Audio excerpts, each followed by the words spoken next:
Ce soir-là, à notre réunion de famille, j'ai entendu mon mari bafouiller, j'ai une fille dont vous n'avez jamais connu l'existence. La pièce s'est figée, mais pas mon cœur.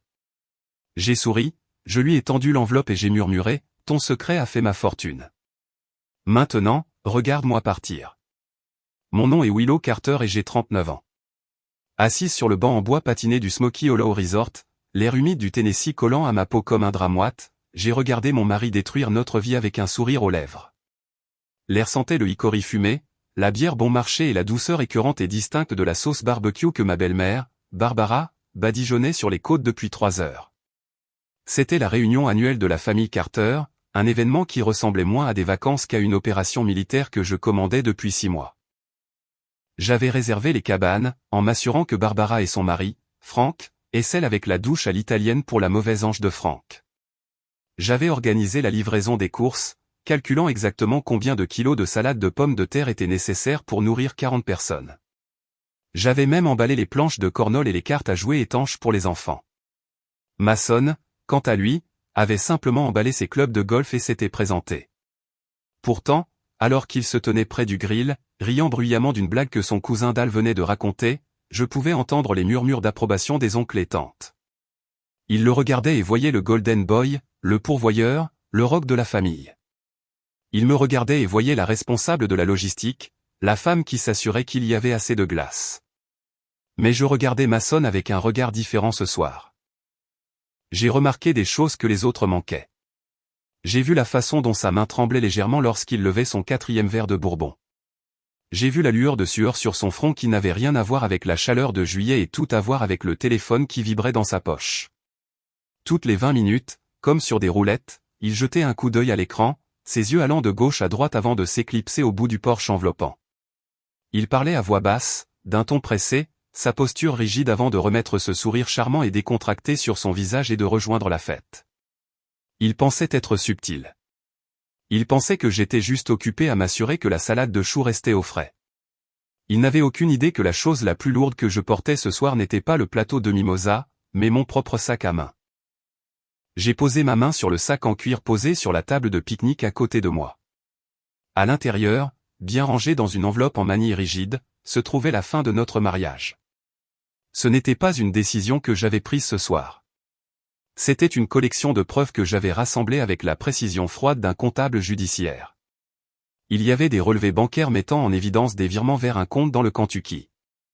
Il y avait des captures d'écran imprimées d'un journal d'appel, et il y avait un projet de requête en divorce examiné par un avocat que j'avais rencontré 2 villes plus loin.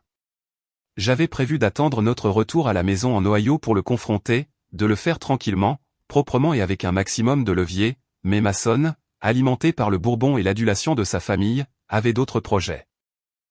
Le soleil a commencé à descendre sous la ligne des arbres, projetant de longues ombres orangées sur la pelouse.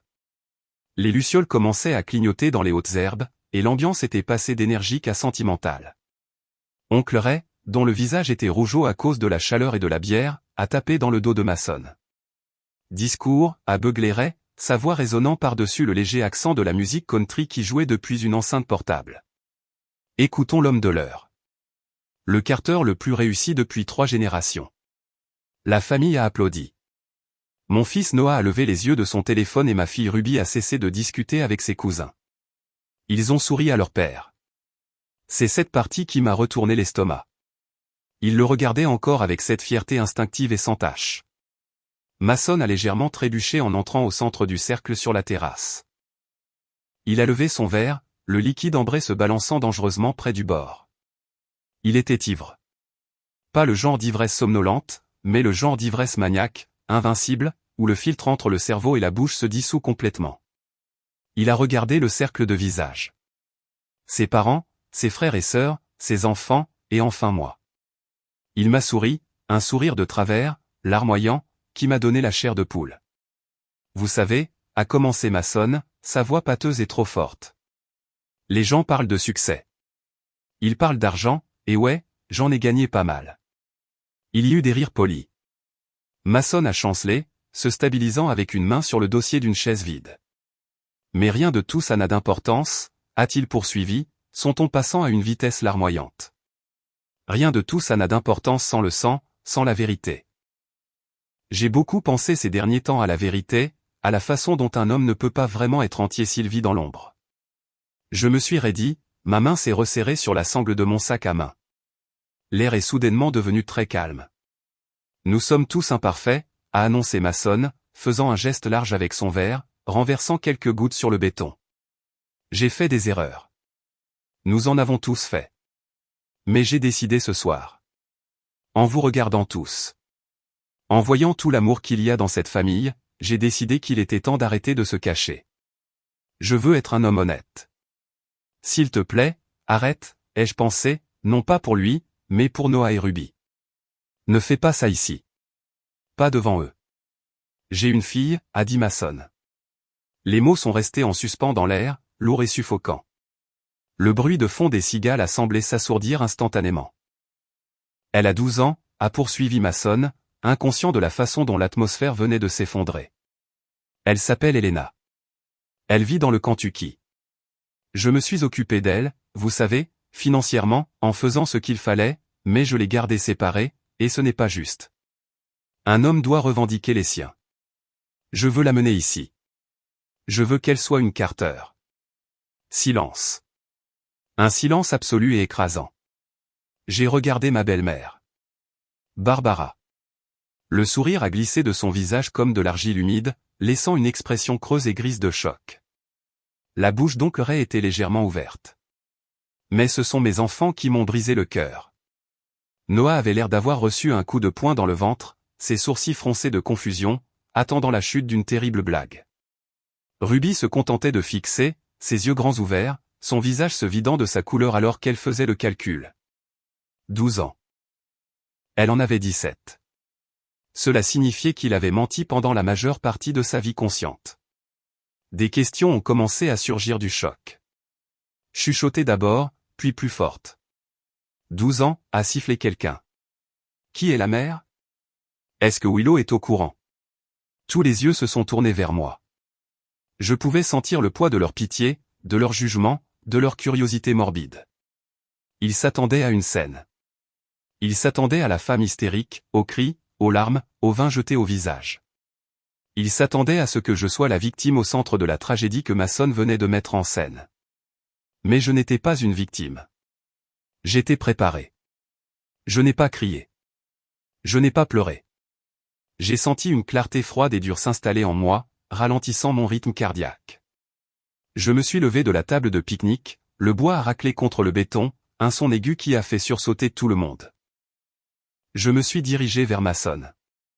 Il me souriait, un regard confus et expectant dans ses yeux vitreux, comme s'il pensait que je venais le serrer dans mes bras pour sa bravoure. Il croyait vraiment que sa confession, enveloppée sous le couvert des valeurs familiales, serait accueillie avec pardon. Il se prenait pour le fils prodigue rentrant à la maison, pas pour un menteur jetant une grenade dans une pièce bondée. Je me suis arrêté à 2 pieds de lui. Je pouvais sentir l'odeur du bourbon sur son haleine, mélangée à la sueur rance de sa nervosité. Willow, bébé, a-t-il commencé, sa voix vacillant. Je savais que tu comprendrais. C'est une question de famille. J'ai plongé la main dans mon sac à main. Mes mouvements étaient lents, délibérés. J'ai sorti l'épaisse enveloppe en manille. Elle était lourde du poids de 12 ans de trahison documentée jusqu'au centime près. J'ai pris sa main, la main qui portait l'alliance en or que j'y avais placée il y a 16 ans, et j'ai pressé l'enveloppe dans sa paume. Tu as dit ton secret, Mason, ai-je dit. Ma voix était calme, stable, assez forte pour que tout le monde l'entende, mais assez douce pour ressembler à une caresse. Voici le mien. Mason a cligné des yeux, regardant stupidement l'enveloppe. Il a eu un rire nerveux, saccadé, regardant l'audience figée. C'est quoi, un prix, a-t-il bredouillé, essayant d'alléger l'ambiance. Il a fourré l'enveloppe dans la poche arrière de son pantalon en toile, y jetant à peine un coup d'œil. Il pensait que c'était une lettre. Peut-être une note passive-agressive, peut-être quelque chose qu'il pourrait lire plus tard et jeter. Il n'avait aucune idée qu'il venait d'empocher son propre avis d'expulsion, la carte forensique de son infidélité financière et le démantèlement légal de ses actifs. J'ai reculé, créant une distance physique entre nous qui ressemblait à un océan. Je l'ai regardé une dernière fois, vraiment regardé.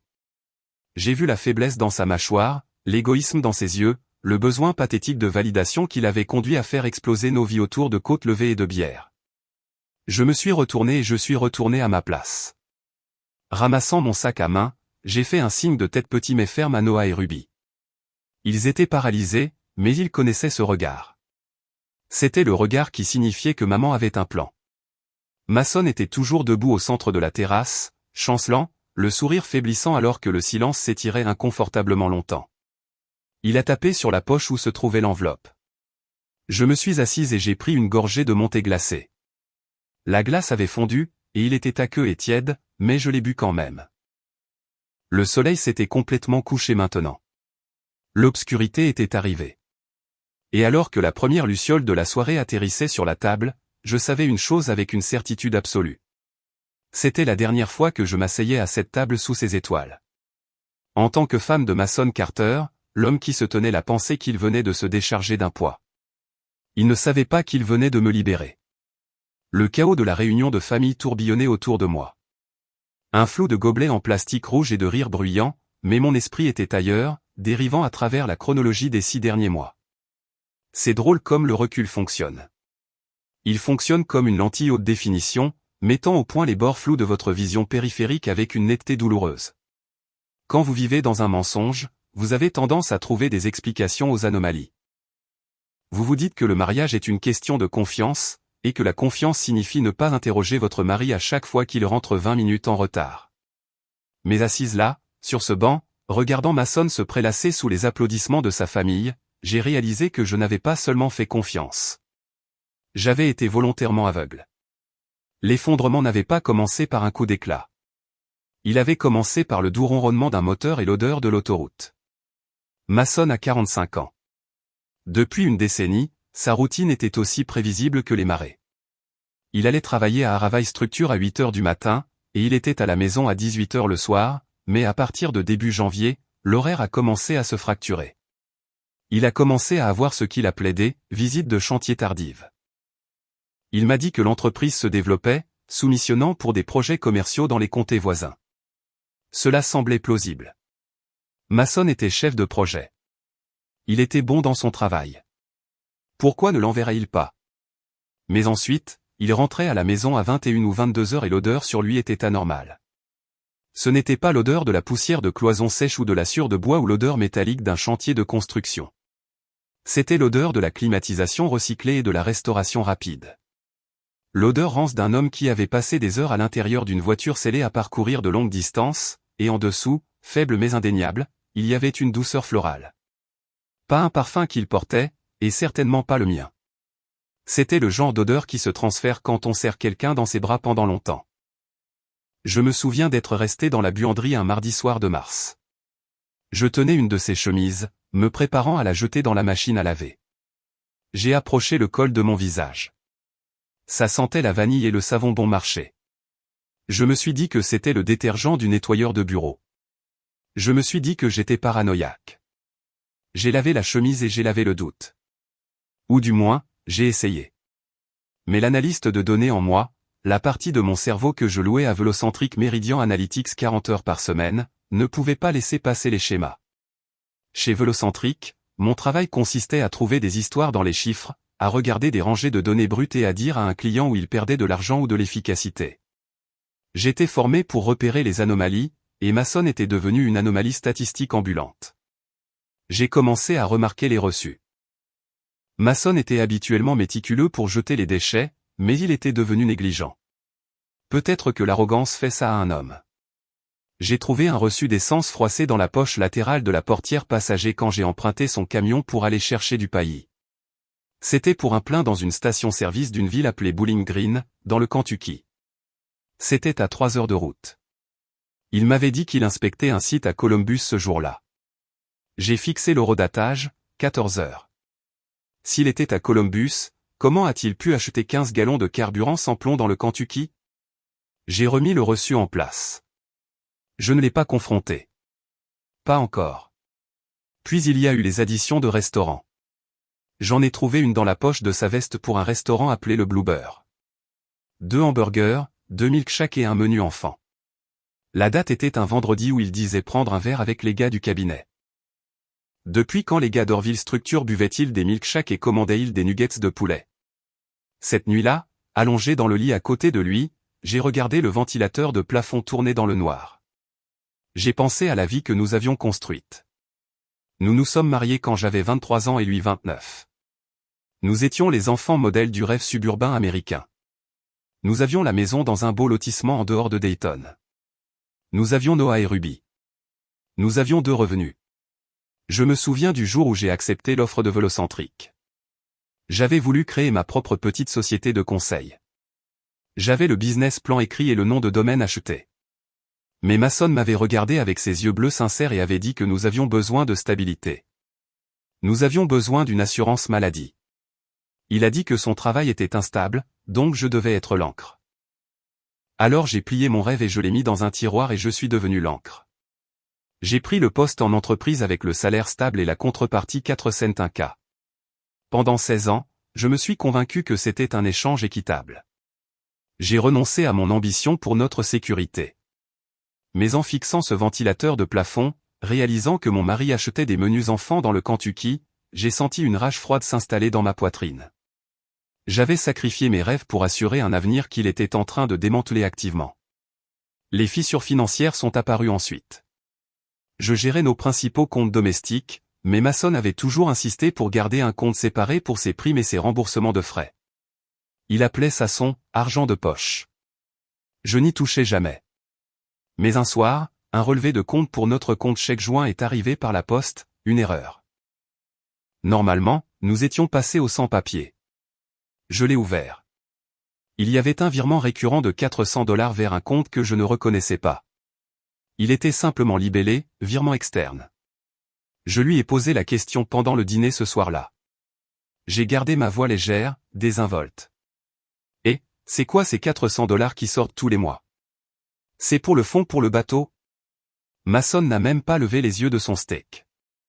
Oh, ça, ouais, je déplace juste quelques trucs sur un compte d'épargne à haut rendement, j'investis pour l'avenir, bébé, tu sais comment est le marché. Il a menti si facilement. Il n'a pas bégayé. Il n'a pas rougi.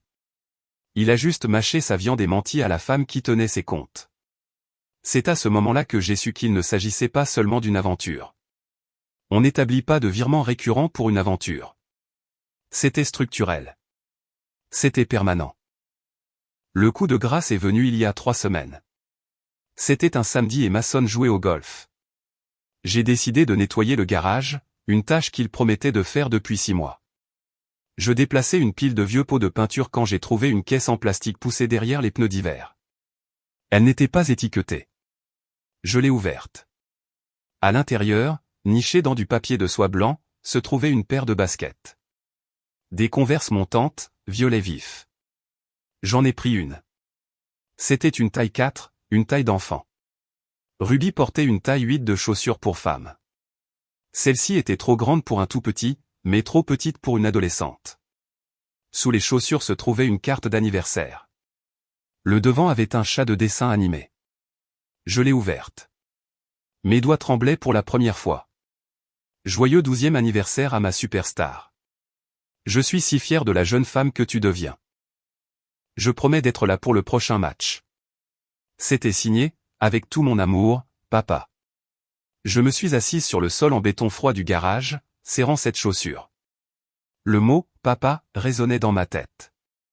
Ce n'était pas « avec amour », Mason. C'était « avec tout mon amour, papa ». Il ne couchait pas seulement avec quelqu'un d'autre. Il était le père de quelqu'un d'autre. Il avait une seconde vie entière, un second enfant, un second ensemble de promesses. Et il avait manqué le championnat de football de Noah l'année dernière à cause du travail. Il avait manqué la finale de débat de rugby à cause du travail, mais le voilà, promettant à cet enfant fantôme qu'il serait là pour son match. Je n'ai pas pleuré dans le garage. J'ai remis la chaussure. J'ai remis la carte. J'ai glissé la caisse exactement là où je l'avais trouvée, derrière les pneus.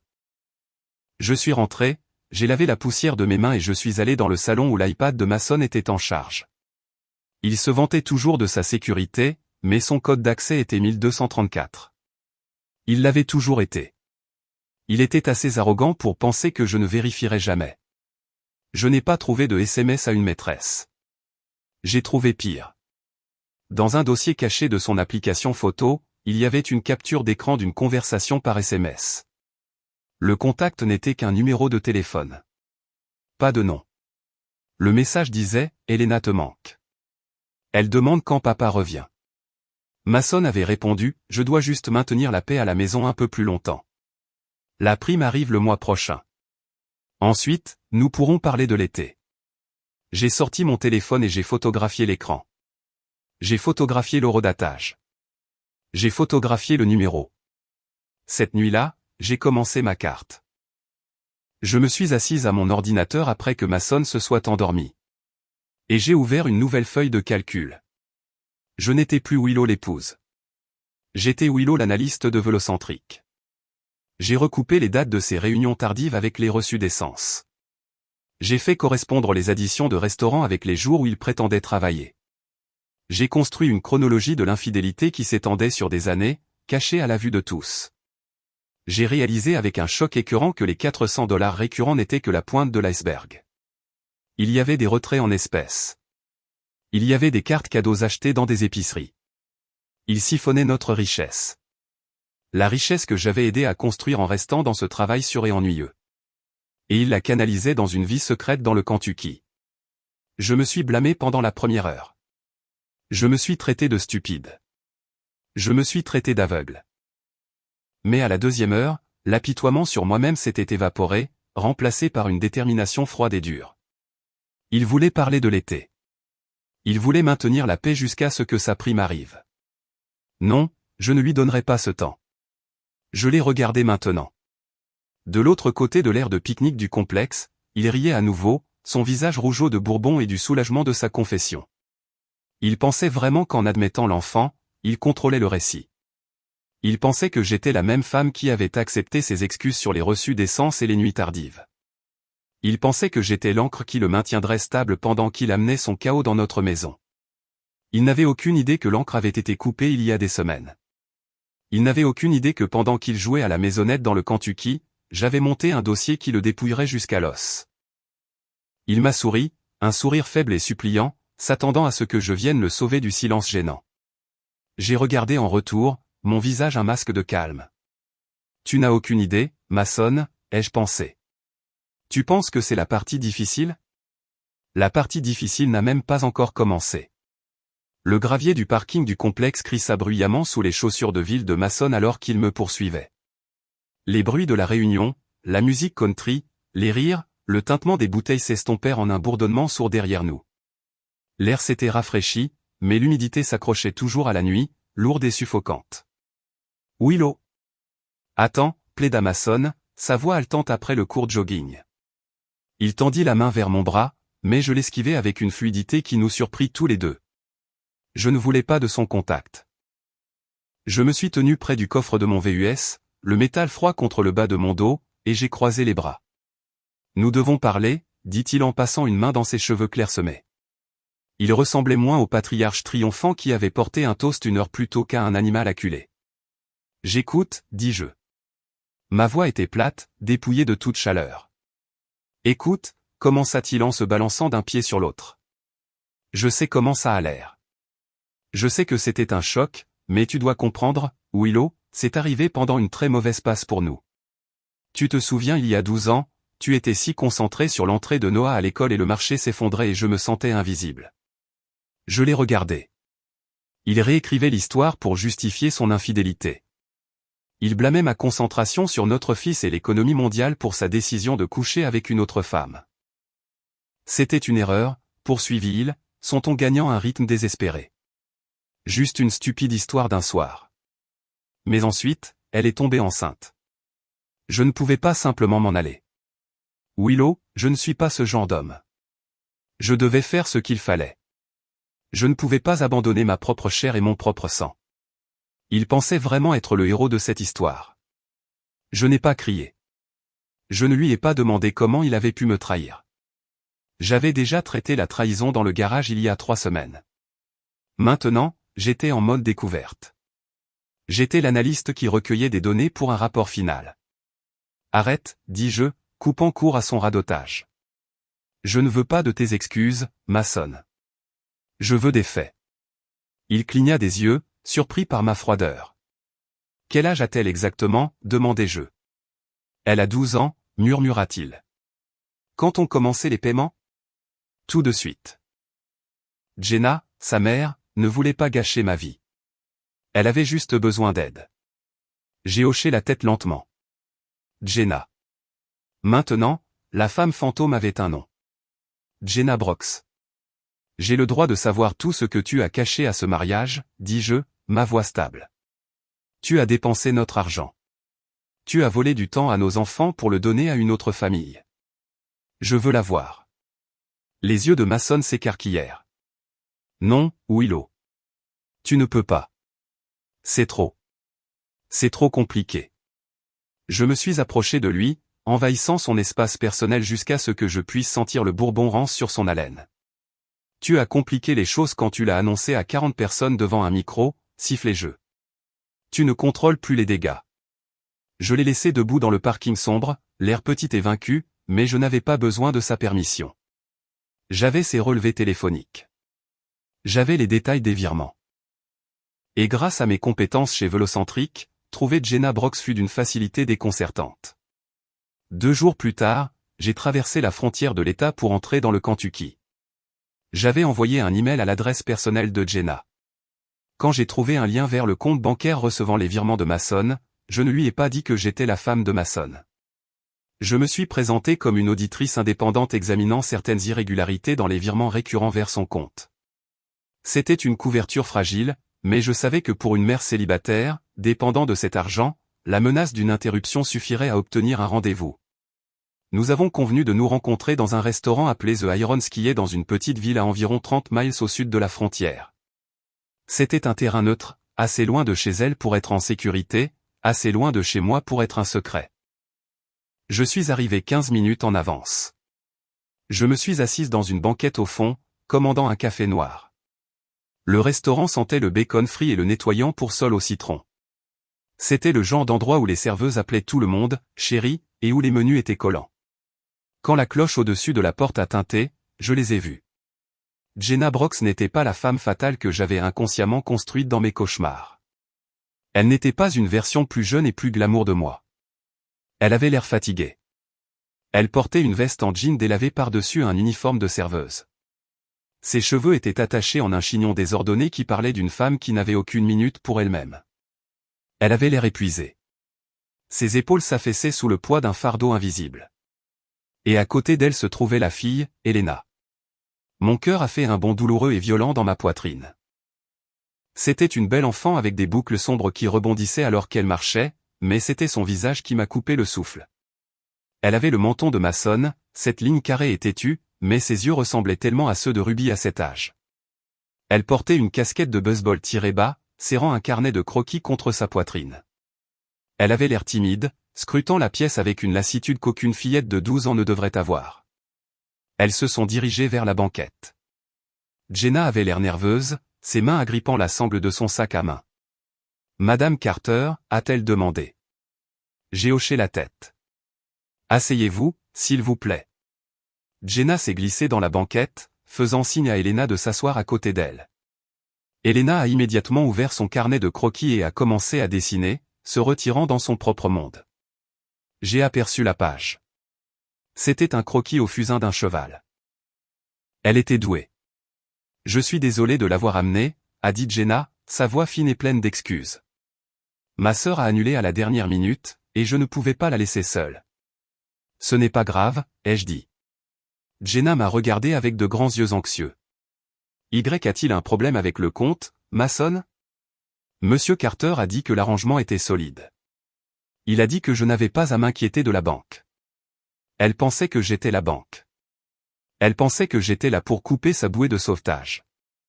J'ai regardé Elena. Elle était complètement innocente dans tout ça. Elle n'était qu'une enfant qui aimait le baseball et le dessin. Prise dans un tissu de mensonges tissé par un homme qui voulait tout avoir. J'ai vu la concentration de Noah dans la façon dont elle tenait son crayon. J'ai vu le fantôme de la famille que je pensais avoir. J'ai pris une profonde inspiration. Je ne pouvais pas mentir à cette femme. Pas avec l'enfant assise juste là.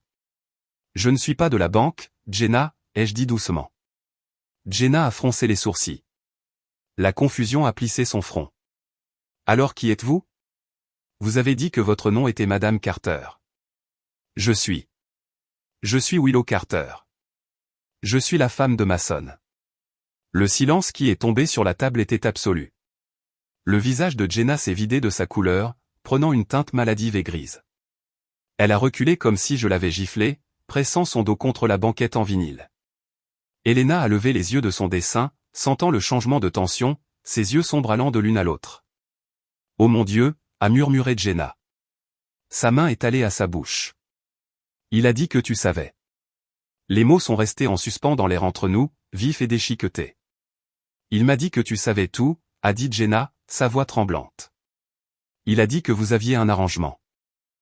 Il a dit que le mariage était terminé en tout sauf en nom. Que vous restiez juste ensemble pour les apparences jusqu'à ce que vos enfants aient leur diplôme. Il a dit que tu étais d'accord pour qu'il nous soutienne tant qu'il était discret. J'ai senti une vague de nausée monter dans ma gorge. Bien sûr. Bien sûr. C'est ce qu'il lui avait dit. Il devait être la victime. Il devait être le noble homme piégé dans un mariage sans amour faisant de son mieux pour tout le monde. Il a menti, ai-je dit simplement. J'ai découvert il y a 2 nuits. Jenna avait l'air horrifiée. Elle n'était pas une méchante. Elle n'était qu'une autre victime. Je pouvais le voir dans ses yeux, la prise de conscience que l'homme sur lequel elle avait compté, l'homme qui avait promis de prendre soin d'elle, était un imposteur. Il m'a promis, a dit Jenna, les larmes montant à ses yeux. Il m'a dit pendant des années qu'il allait partir. Il a dit qu'il nous avait choisis, moi et Elena, mais qu'il était lié par les vieilles obligations familiales. Il m'a fait sentir que nous étions la vraie famille. Et que tu n'étais que l'histoire qu'il ne pouvait pas encore secouer. C'était une masterclass de manipulation. Mason avait parfaitement joué 3 rôles. Pour moi, il était un pourvoyeur dévoué. Pour Jenna, il était le héros tragique attendant sa liberté. Et pour le monde, il était un père de famille à succès. Il avait construit son ego sur le dos de 2 femmes, nous gardant séparés pour qu'il puisse se sentir important pour les 2. J'ai de nouveau regardé Elena. Elle avait arrêté de dessiner. Elle regardait sa mère pleurer, l'air effrayé. « Maman » a-t-elle murmuré. J'ai ressenti une soudaine et féroce protection. Pas pour Mason, pas pour mon mariage, mais pour la vérité et, étrangement, pour cette petite fille. Je ne suis pas ici pour vous faire du mal, ai-je dit en m'adressant à Jenna, mais en regardant Elena. Je ne suis pas ici pour prendre l'argent aujourd'hui. Jenna s'est essuyé le visage avec une serviette en papier, ses mains tremblant. Pourquoi êtes-vous venu? J'avais besoin de voir si c'était réel, ai-je dit. J'avais besoin de savoir pour qui il sacrifiait l'avenir de mes enfants. Je me suis levé. Le restaurant semblait trop petit, l'air trop épais avec l'odeur de graisse et de chagrin. J'ai posé un billet de $20 sur la table pour couvrir le café que je n'avais pas touché. Il n'est pas celui que vous pensez qu'il est, Jenna, ai-je dit, et il n'est certainement pas celui que je pensais qu'il était. Je suis sorti du restaurant et je suis entré dans la lumière vive et dure du parking. Mes mains tremblaient, mais mon esprit était d'une clarté cristalline. J'ai ressenti 2 émotions opposées qui se battaient en moi. D'un côté, une pitié profonde et douloureuse pour Elena, une enfant qui n'avait rien fait de mal mais qui était née d'un lâche. De l'autre côté, une fureur froide et calculée dirigée entièrement contre Mason. Il n'avait pas seulement trompé. Il avait construit une réalité où il était le soleil et nous n'étions que des planètes en orbite autour de ses besoins. Il avait utilisé mon salaire, ma stabilité pour financer une vie de fantaisie où il pouvait être le sauveur d'une mère célibataire en difficulté. Il avait utilisé la vulnérabilité de Jenna pour nourrir son ego, lui promettant un avenir qu'il n'avait jamais eu l'intention de lui offrir. Je suis resté assise dans ma voiture, agrippant le volant jusqu'à ce que mes jointures blanchissent. Le plan de vengeance dans ma tête a changé de vitesse. À l'origine, je voulais juste lui faire du mal. Je voulais brûler son monde. Mais maintenant, en regardant en arrière le restaurant où une fillette de 12 ans était assise, confuse et effrayée, je savais que je devais être chirurgical. Je n'attaquerais pas l'enfant. Je ne laisserais pas ma colère se déverser sur Elena. Elle était une victime, tout comme Noah et Ruby. Non, ma cible était Mason. J'attaquerais les choses qu'il aimait vraiment. Je prendrais son argent. Je prendrais sa réputation. Je prendrais le contrôle qu'il chérissait tant. Il nous avait tous traités comme des actifs dans son portefeuille. Certains pour la stabilité, d'autres pour l'ego. Eh bien, j'étais analyste et je savais exactement comment liquider un actif défaillant. J'ai démarré le moteur. Le trajet de retour prendrait 3 heures. Au moment où j'entrerais dans mon allée, j'aurais élaboré la prochaine phase du plan. Mason Carter voulait jouer avec 2 familles, très bien, mais il avait oublié que c'était moi qui tenais les comptes, et que le jeu allait devenir très cher. Le bureau de Damian Cole était au 42e étage d'une tour de verre dans le centre-ville de Columbus, le genre de bâtiment qui regarde le reste de la ville avec une indifférence froide et métallique.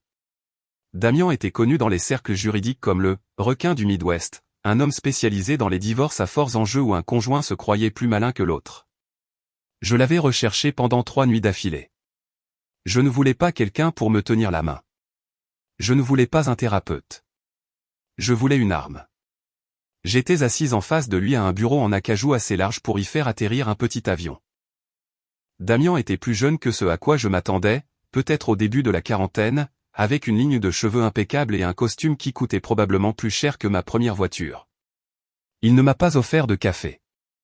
Il a juste désigné l'épée dossier en manille que je serrais contre ma poitrine. « C'est la munition ?» a-t-il demandé.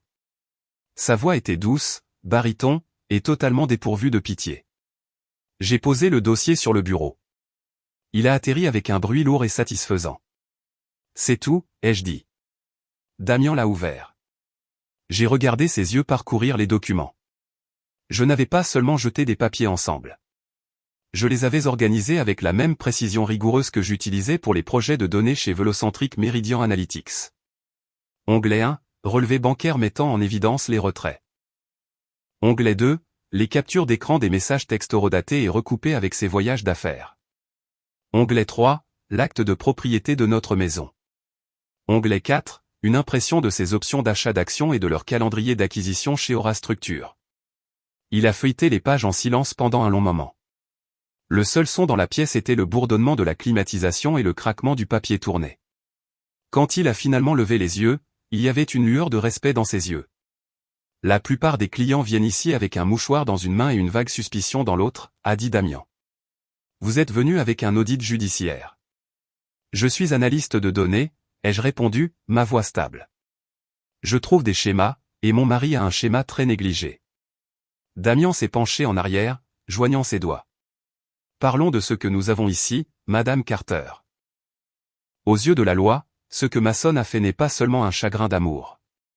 C'est ce qu'on appelle le gaspillage matrimonial, ou si nous voulons être plus précis, la dissipation des biens matrimoniaux. Il a tapé sur la page montrant les virements à Jenna Brox. L'Ohio est un état de distribution équitable, a expliqué Damian. Cela signifie généralement que nous partageons les choses en deux. Mais lorsqu'un conjoint a siphonné des fonds communautaires pour soutenir une liaison extra-conjugale, en payant le loyer, les courses, les cadeaux, c'est de l'argent qui appartient au mariage, nous pouvons argumenter qu'il vous a légalement volé. Nous pouvons demander au tribunal de vous rembourser chaque centime qu'il a dépensé pour cette autre famille, pris directement sur sa part des actifs. J'ai ressenti une sombre satisfaction. Je ne voulais pas seulement le quitter. Je voulais récupérer chaque heure supplémentaire que j'avais travaillé pendant qu'il jouait à la maisonnette dans le Kentucky.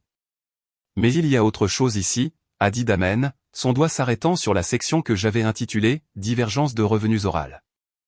Je me suis penché en avant. Que voulez-vous dire? Je vois que vous avez signalé certains dépôts ici, a dit Damian en plissant les yeux devant la feuille de calcul.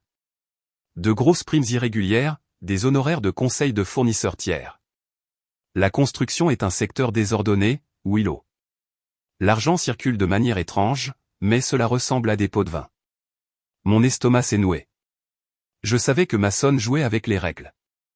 Je l'avais entendu se vanter lors de dîners de « graisser des pâtes » et de « comptabilité créative » pour obtenir des permis plus rapidement.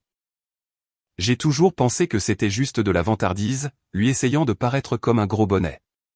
S'il déplace de l'argent par le biais de sociétés écrans ou prend des pots de vin de fournisseurs pour gonfler les coûts, a dit Damian, sa voix baissant d'une octave, alors cela cesse d'être juste une affaire de divorce. Cela devient un crime fédéral. Il m'a regardé intensément. Il y a un programme, a poursuivi Damen. L'IRS et la SEC ont des programmes de dénonciation. Si vous signalez une faute financière, une évasion fiscale, une fraude sur les valeurs mobilières, et que cela conduit à une récupération réussie de fonds, le dénonciateur a droit à un pourcentage de l'argent récupéré, généralement entre 15 et 30%. Je me suis assise en arrière, abasourdi. J'étais venu ici pour mettre fin à un mariage, et Damien me tendait une grenade qui pourrait faire exploser tout le monde de Mason. Je ne veux pas aller en prison, ai-je murmuré. Mon nom est sur les déclarations de revenus conjointes. Vous êtes le conjoint innocent, m'a assuré Damien. Si nous demandons l'allègement pour conjoint innocent et que c'est vous qui apportez les preuves, vous êtes protégé. Mais vous devez être celle qui appuie sur la gâchette. S'il l'attrape en premier, vous n'êtes que la femme d'un escroc. Si vous le dénoncez, vous êtes le témoin. J'ai quitté le bureau 1 heure plus tard, la tête qui tournait. Le plan que nous avions élaboré était agressif. Étape 1, ouvrir un compte bancaire sécurisé à mon nom uniquement dans une banque que Mason n'utilisait pas. Étape 2, y diriger immédiatement mon dépôt de paie. Étape 3, geler nos lignes de crédit conjointes pour l'empêcher de les vider lorsqu'il réaliserait que je faisais des démarches, mais l'aspect dénonciation était le joker. Je suis rentré dans une maison vide. Les enfants étaient à l'école. Mason était au travail. Je suis entré dans son bureau à domicile. D'habitude, je respectais sa vie privée. Aujourd'hui, je l'ai violée sans préjugés. J'ai démarré notre ordinateur de bureau. Je savais qu'il gardait ses fichiers de travail sur un disque crypté, mais je savais aussi qu'il écrivait ses mots de passe sur un post-it scotché sous le clavier parce qu'il avait une très mauvaise mémoire. J'ai soulevé le clavier. Le voilà. Oral 2024. Je me suis connecté. J'ai passé les 4 heures suivantes à faire ce que je savais faire de mieux. J'ai cessé de regarder les fichiers en tant qu'épouse et j'ai commencé à les regarder en tant qu'analyste. J'ai consulté les listes de fournisseurs pour ces plus gros projets. Je les ai recoupés avec le registre du commerce du secrétaire d'État. Cela n'a pas pris longtemps. J'ai trouvé une société appelée Summit Logistique. Elle facturait des structures orales pour des consultations de chantier et le transport de matériaux depuis 3 ans, des milliers de dollars par mois. J'ai creusé plus profondément. Summit Logistique était enregistré à une adresse résidentielle dans un quartier délabré de Columbus. J'ai fait une recherche sur l'adresse. Elle appartenait à un cousin de Mason du côté de sa mère. Un cousin que je savais, pour sûr, travailler comme barman et ne rien connaître à la logistique de construction.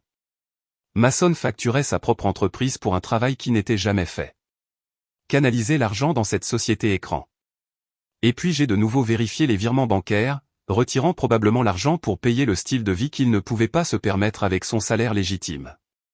C'est ainsi qu'il se permettait de payer une pension alimentaire. C'est ainsi qu'il se permettait la seconde vie. Il ne me trompait pas seulement. Il détournait des fonds de son employeur. J'étais assise là, dans la lueur de l'écran, ressentant une étrange sensation. Ce n'était pas de la peur. C'était du pouvoir. Pendant des mois, je m'étais senti comme la victime. J'étais la femme qui s'était fait duper. J'étais l'idiote qui préparait le dîner pendant que son mari était avec une autre famille. Mais en regardant ses feuilles de calcul, en regardant la piste indéniable de fraude qu'il avait laissée derrière lui comme des miettes de pain, j'ai réalisé que je n'étais pas l'idiote. J'étais la seule personne assez intelligente pour l'attraper. Mason se prenait pour un génie. Il se pensait intouchable parce qu'il était un homme à poigne dans une industrie rude. Il m'a sous-estimé. Il pensait que mon travail consistait simplement à taper des chiffres dans un ordinateur. Il ne réalisait pas que les données racontent une histoire. Et j'étais la narratrice. J'ai tout imprimé, les factures, les documents d'enregistrement, les journaux de transfert. J'ai rappelé Damien à 16 heures. Faites-le, ai-je dit. Êtes-vous sûr, a demandé Damien. Une fois que nous aurons soumis ce dossier aux autorités, il n'y aura pas de retour en arrière. Oral sera enquêté. Mason sera licencié. Il sera probablement poursuivi. Il a volé notre famille pour payer ses mensonges, ai-je dit, ma voix dure comme le silex. Et il a volé son entreprise pour payer son ego. J'en ai fini de le protéger. Nous avons convenu de préparer le dossier de dénonciation anonyme cette nuit-là. Damien se chargerait de la soumission pour s'assurer que mon identité reste protégée jusqu'au bon moment. J'ai raccroché le téléphone et j'ai regardé autour de moi dans le bureau. J'ai vu la photo encadrée de Mason et moi le jour de notre mariage. Il avait l'air si confiant, si sûr de son avenir. J'ai pris le cadre et je l'ai posé face contre le bureau. Je ne me préparais plus seulement à un divorce. Je concevais une guerre financière. J'allais prendre la maison. J'allais prendre les économies. Et avec la récompense du dénonciateur, j'allais prendre une part de la corruption qu'il avait utilisée pour me trahir. Je suis sorti de son bureau et je suis allé à la cuisine pour commencer le dîner. Quand Mason rentrerait ce soir-là, je sourirais. Je lui demanderais comment s'était passée sa journée. Je le laisserais penser qu'il était toujours le roi du château. Je le laisserais croire que son plus gros problème était une femme grincheuse et une réunion de famille gênante. Il n'avait aucune idée que le sol sous ses pieds avait déjà disparu. Je n'avais pas seulement fait mes valises. J'avais planté les explosifs et j'attendais juste le bon moment pour m'éloigner au ralenti pendant que tout explosait. Le silence dans notre salon ce mardi soir n'était pas paisible. C'était le silence lourd et pressurisé d'un front orageux qui approchait. J'avais demandé à Mason de rentrer tôt. J'avais demandé à Noah de revenir de son appartement sur le campus et j'avais dit à Ruby de sauter son entraînement de volley-ball. Mason est entré par la porte d'entrée à 18h30. Il a desserré sa cravate, regardant autour de la pièce avec une expression prudemment optimiste. Il nous a vus assis là, tous les trois, Noah dans le fauteuil en cuir, ses jambes rebondissant nerveusement, Ruby blottie dans le coin du canapé beige, serrant un coussin, et moi assise droite sur le pouf, les mains croisées sur mes genoux. Mason a complètement mal interprété la situation. Il pensait que c'était un sommet pour la réconciliation. Il pensait, dans son arrogance infinie, que j'avais rassemblé les enfants pour discuter de la façon dont nous intégrerions son erreur dans nos vies. Il pensait que nous étions sur le point de planifier un barbecue commun avec la fille qu'il avait cachée pendant 12 ans. Il a souri, ce sourire de garçon charmant qui m'avait séduite il y a 2 décennies. « Salut tout le monde », a-t-il dit en déposant ses clés dans le bol. Je suis content que nous soyons tous là. Je sais que les choses ont été intenses ces derniers temps, mais je pense que c'est bien que nous parlions. Nous devons trouver comment avancer. Je pensais que peut-être pendant les vacances, nous pourrions nous asseoir. Mason, ai-je dit, ma voix n'était pas forte, mais elle a coupé son radotage comme une guillotine. Il a marqué une pause, son sourire vacillant légèrement, mais il a fait ce que je lui demandais. Il s'est assis sur le bord du canapé, laissant un espace notable entre lui et Ruby. Je n'ai pas convoqué cette réunion pour planifier les vacances, ai-je commencé en le regardant droit dans les yeux. J'ai convoqué cette réunion parce que Noah et Ruby méritent d'entendre toute la vérité de notre part. Pas la version ivre que tu as donnée à la réunion. Pas la version aseptisée que tu essaies de me faire avaler dans le couloir depuis des semaines. La vérité. Mason s'est raidi. Willow, allez. Pas devant les enfants. On peut régler les détails plus tard. Ce ne sont pas des enfants, Mason, ai-je claqué. Noah a 20 ans. Ruby en a 17. Ce sont des adultes qui vivent les conséquences de tes décisions. Je me suis tourné vers mes enfants. Mon cœur me faisait mal pour eux. Je voulais les protéger. Les envelopper dans du coton et prétendre que leur père était un héros. Mais leur mentir ne ferait de moi qu'une complice. Votre père vous a dit qu'il avait une fille, ai-je dit, en gardant ma voix égale. Elle s'appelle Elena. Elle a 12 ans. Ce qu'il ne vous a pas dit, c'est que depuis 12 ans, il soutient un second foyer. J'ai vu la mâchoire de Noah se contracter. Il étudiait l'économie à l'Ohio State et son esprit fonctionnait enregistré en feuille de calcul, tout comme le mien. Qu'est-ce que tu veux dire? Soutenir, a demandé Noah à voix basse. Je veux dire le loyer, ai-je dit. Je veux dire les courses, les factures médicales, les camps d'été. Pendant que nous établissions un budget pour tes appareils dentaires, Ruby, et pendant que nous remplissions des formulaires d'aide financière pour tes frais de scolarité, Noah, votre père envoyait des milliers de dollars par mois au Kentucky. Mason s'est levé, le visage rouge. Ce n'est pas juste, Willow. J'ai pris soin de cette famille.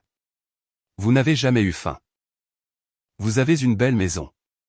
J'ai fait mon devoir. Noah s'est levé aussi. Il était plus grand que Mason maintenant, les épaules larges et en colère. Devoir? Noah a craché le mot. Papa, tu te souviens quand j'ai été accepté à Duke? Mason a cligné des yeux, déconcerté par le changement de sujet. Noah, ça. Ça n'a rien à voir. Non, ça a tout à voir, a dit Noah en se rapprochant de son père. J'ai été accepté à Duc.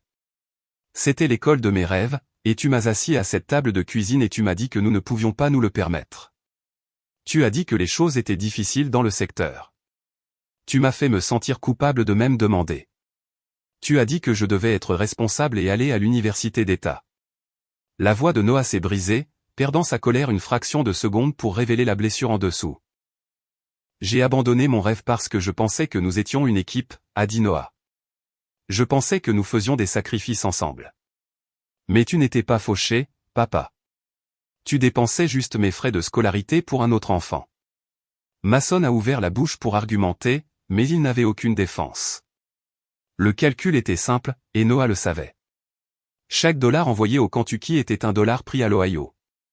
Ce n'est pas comme ça, a balbutié Mason. J'essayais de faire ce qu'il fallait pour tout le monde.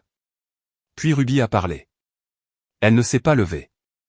Elle a juste serré le coussin plus fort, des larmes coulant sur son visage. « Est-ce que tu l'aimais plus ?» a demandé Ruby. Sa voix était petite, terrifiée. « Oh, ma chérie. »« Non » a dit Mason en tendant la main vers elle. Ruby a reculé devant sa main comme s'il était brûlant.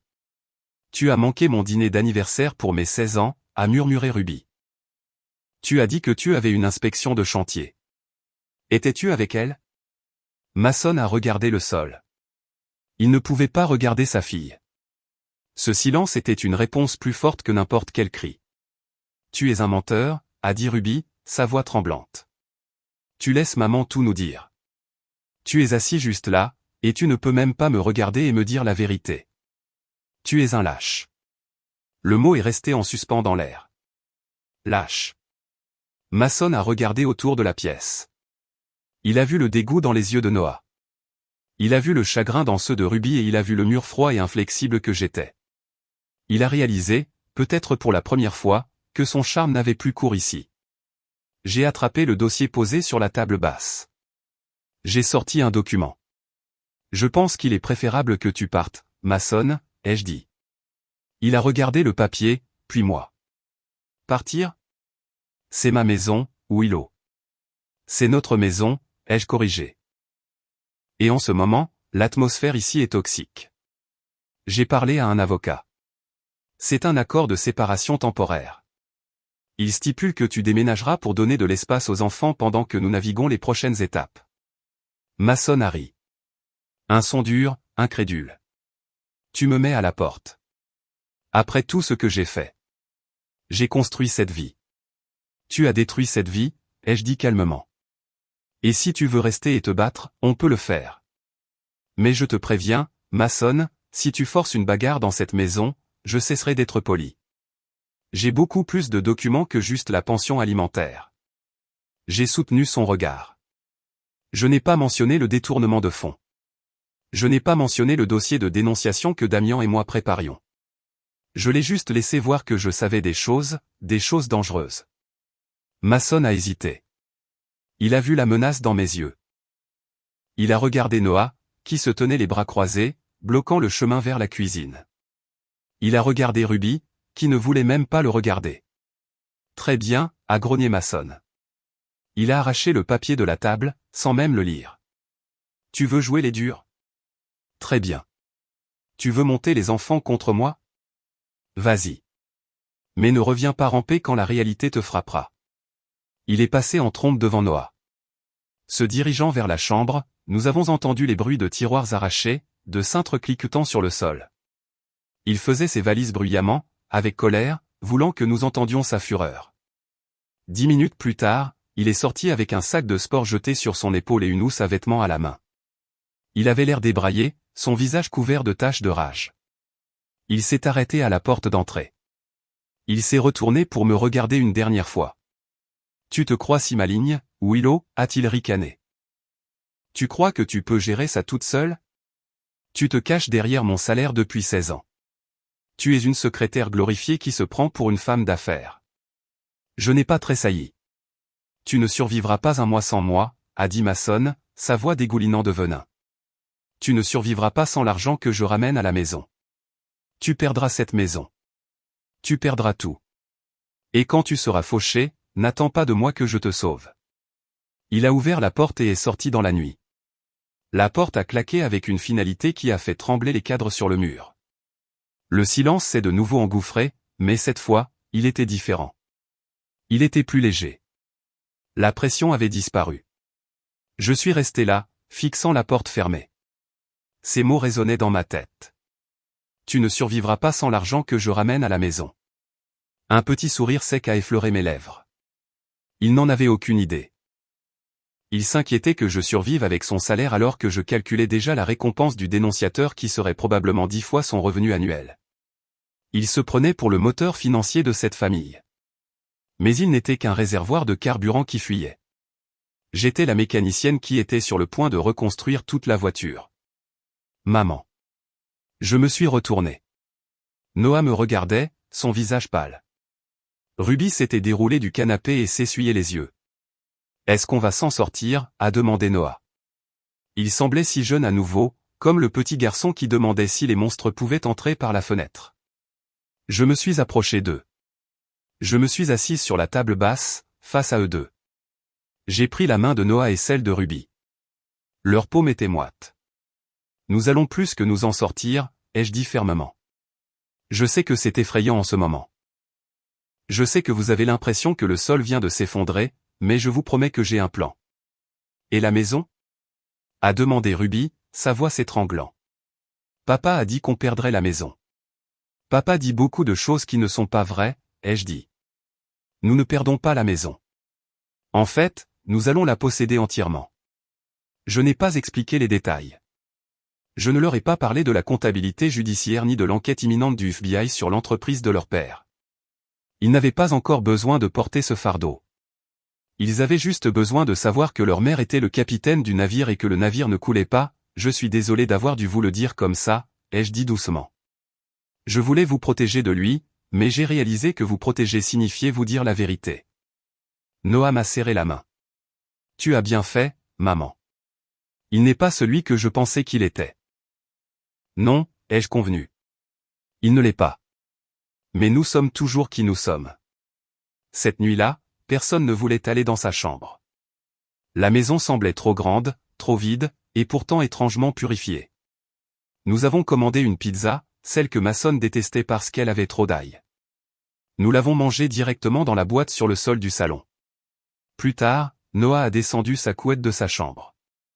Ruby a attrapé sa couverture polaire préférée. Ils ont décidé de camper sur le canapé sectionnel, comme ils le faisaient quand il y avait un orage. Je suis resté debout un peu plus tard pour ranger la cuisine. J'ai éteint la lumière du porche, la lumière que j'avais l'habitude de laisser allumer pour Mason quand il travaillait tard. J'ai verrouillé le pen dormant. Je suis retourné dans le salon. Mes deux enfants dormaient. Noah ronflait doucement, son bras jeté protecteur sur le dossier du canapé. Ruby était blottie, sa tête reposant sur l'épaule de son frère. Ils avaient l'air paisibles. Ils avaient l'air en sécurité. J'ai pris un vieux plaid du fauteuil et je l'ai drapé sur leurs pieds. Je suis resté là un long moment, regardant leur poitrine se soulever et s'abaisser. Mason était parti. Le pourvoyeur, le chef de famille, l'homme qui prétendait que nous n'étions rien sans lui. Il était assis dans une chambre de motel quelque part, ruminant son propre narcissisme. J'ai regardé mes enfants, puis j'ai regardé mon reflet dans la fenêtre sombre. Notre famille est toujours là. Seul lui est parti. Et pour la première fois depuis des années, je n'avais pas peur de l'avenir. J'étais prête à l'acheter. L'appel téléphonique de Damian Cole est arrivé un mardi matin, exactement 3 semaines après que Mason soit sorti en trompe de la maison avec son sac de sport et son ego meurtri. J'étais assise à l'îlot de ma cuisine, sirotant un café qui avait meilleur goût maintenant que je n'avais plus à préparer une cafetière de décaféiné pour un mari qui ne vivait plus ici. Ça arrive, a dit Damian. Sa voix était calme, professionnelle. Mais je pouvais entendre le courant sous-jacent d'excitation que les avocats ressentent lorsqu'ils sentent le sang dans l'eau. J'ai serré le téléphone plus fort. Ont-ils pris le dossier? Ils ont fait plus que le prendre, Willow, a répondu Damen. La division des enquêtes criminelles de l'IRS a ouvert une enquête officielle sur les structures d'Orail, et la SEC examine les irrégularités avec les sociétés écrans. Ils ont signifié une citation à comparaître au siège d'Orville à 9 h ce matin. Ils gèlent les comptes pertinents pour empêcher la falsification de preuves. J'ai senti un frisson glacial parcourir ma colonne vertébrale, suivi immédiatement d'une bouffée de chaleur. C'était la sensation de regarder une démolition contrôlée commencer. On sait que le bâtiment va tomber, mais le son de la première explosion vous secoue encore les os. Mason va savoir que c'était moi, ai-je dit. Pas encore, m'a assuré Damian. Les identités des dénonciateurs sont scellées pendant la phase préliminaire. Pour autant qu'ils sachent, il s'agit d'un audit aléatoire qui a mal tourné. Mais Willow, préparez-vous. Le sol est sur le point de se dérober sous ses pieds. Le changement s'est produit plus rapidement que même Damian ne l'avait prévu. À 14 heures, mon téléphone s'est allumé avec le nom de Mason. Je l'ai laissé aller à la messagerie vocale. Il a rappelé encore et encore. À la 4e tentative, j'ai répondu, le mettant sur haut-parleur pendant que je coupais calmement des légumes pour une salade. Willow. Sa voix était aiguë, à la limite de l'hystérie. Tu dois m'écouter. Il se passe quelque chose de fou au travail. Oh. Ai-je demandé, en coupant un concombre avec des gestes précis et rythmés. Quel genre de fou? Ils m'ont suspendu, a-t-il étouffé. Ils m'ont escorté hors du bâtiment. Willow, moi. La sécurité m'a fait sortir comme si j'étais une sorte de criminel. Ils ont dit qu'il y avait une enquête en cours. Ils ont pris mon ordinateur portable. Ils ont pris mon téléphone d'entreprise. J'ai fait une pause, le couteau en l'air. J'ai imaginé Mason dans son costume italien cher, se faisant escorter devant la réception où il avait l'habitude de flirter avec les secrétaires, transportant une boîte en carton de ses effets personnels pendant que tout le monde le regardait. Pourquoi ferait-il ça, Mason, ai-je demandé, ma voix étant l'image même de la confusion innocente. Je ne sais pas. Ça doit être une erreur de conformité. Peut-être qu'un des sous-traitants a foiré un permis et qu'il me blâme. Mais écoute, ils ont gelé ma carte d'entreprise et je pense qu'ils ont peut-être signalé mes comptes personnels liés à la paix. J'ai essayé d'acheter de l'essence il y a 10 minutes et ma carte a été refusée. J'ai pris une lente inspiration. C'était ça. La pression. Willow, j'ai besoin que tu me transfères de l'argent, a-t-il dit, l'arrogance reprenant le dessus sur la panique. Juste jusqu'à ce que ça se règle. J'ai besoin d'environ 5 000 $ pour couvrir ma provision pour un avocat et mon loyer à l'appartement. J'ai regardé le saladier. J'ai regardé la lumière du soleil qui entrait par la fenêtre de la maison que je me battais pour garder. Je ne peux pas faire ça, Mason, ai-je dit. Qu'est-ce que tu veux dire par « tu ne peux pas » ? Tu as accès à l'épargne commune. J'ai parlé à mon avocat, ai-je menti en douceur. Il m'a conseillé que, puisque nous sommes séparés et qu'il y a un problème juridique potentiel avec ton travail, le déplacement d'actifs communs pourrait ressembler à du blanchiment d'argent ou à la dissimulation de preuves. Je dois geler notre activité commune, Mason, pour la protection des enfants. Bien sûr. Il y eut un silence stupéfait de l'autre côté. Tu me laisses tomber, a-t-il murmuré. C'est toi qui es parti, Mason, lui ai-je rappelé. Tu as dit que je ne survivrais pas sans ton argent. Il semble que la situation se soit retournée. Tu es seul. J'ai raccroché avant qu'il ne puisse crier. Mais pendant que Mason était en chute libre, j'étais en pleine ascension. Le monde de l'analyse de données est plus petit que les gens ne le pensent. Ma réputation chez Velocentric Meridian Analytics avait toujours été solide. J'étais la personne fiable, celle qui ne manquait jamais une échéance. Mais après avoir découvert la fraude de Mason, quelque chose dans mon cerveau s'est débloqué. Je voyais des schémas partout. Un ancien client de Velocentric, une énorme entreprise de logistique basée à Chicago, m'a contacté directement. Ils avaient entendu dire que je cherchais du travail supplémentaire. Ils soupçonnaient qu'un de leurs directeurs régionaux falsifiait les comptes, mais ils ne pouvaient pas le prouver. Ils ne voulaient pas d'un grand cabinet. Ils voulaient un fantôme, quelqu'un qui pourrait entrer, analyser les données brutes, trouver la fuite et sortir sans alerter la presse. Ils m'ont offert un contrat de conseil. C'était un projet de 6 semaines. Les honoraires étaient de 60 000 $. Quand j'ai vu le contrat, j'ai presque pleuré. C'était plus de la moitié de ce que je gagnais en un an avec mon salaire. Et ce n'était que pour 6 semaines de travail d'appoint. J'ai immédiatement appelé Damian. Acceptez-le, a-t-il dit. Mais ne mettez pas cet argent sur votre compte personnel. Nous allons vous constituer en société. Cet après-midi-là, nous avons déposé les papiers pour Veritus Analytics LLC. C'était uniquement à mon nom. Damian l'a mise en place de manière à ce qu'il soit complètement isolé des biens matrimoniaux. Mason ne pouvait pas toucher un centime. Ce n'était pas notre argent. C'était le mien. Damian m'a donné un autre conseil qui a tout changé. Ne vous contentez pas d'économiser cet argent, Willow. Le marché est bizarre en ce moment. Des actifs en difficulté apparaissent partout. Vous faites tomber un type qui travaille dans la construction. Bien. Vous connaissez ce monde maintenant. Pariez contre lui. Avec les conseils de Damian, j'ai pris une partie de mon avance et j'ai investi dans un fonds de capital investissement spécialisé dans l'achat de propriétés commerciales saisies. Le genre exact de propriété que des gars comme Mason avaient l'habitude de surévaluer. Je ne gagnais pas seulement, j'investissais. Je passais du statut de travailleuse à celui de capitaliste. Mais le vrai tournant n'a pas été le contrat. C'était la colère. Une nuit, incapable de dormir, je me suis assise devant mon ordinateur portable. Je pensais à Jenna. Je pensais aux millions de femmes qui, comme moi, avaient fait confiance à leur mari pour gérer les finances parce qu'elles étaient trop occupées à maintenir la famille en vie. J'ai commencé à taper. Je n'ai pas écrit une entrée de journal intime.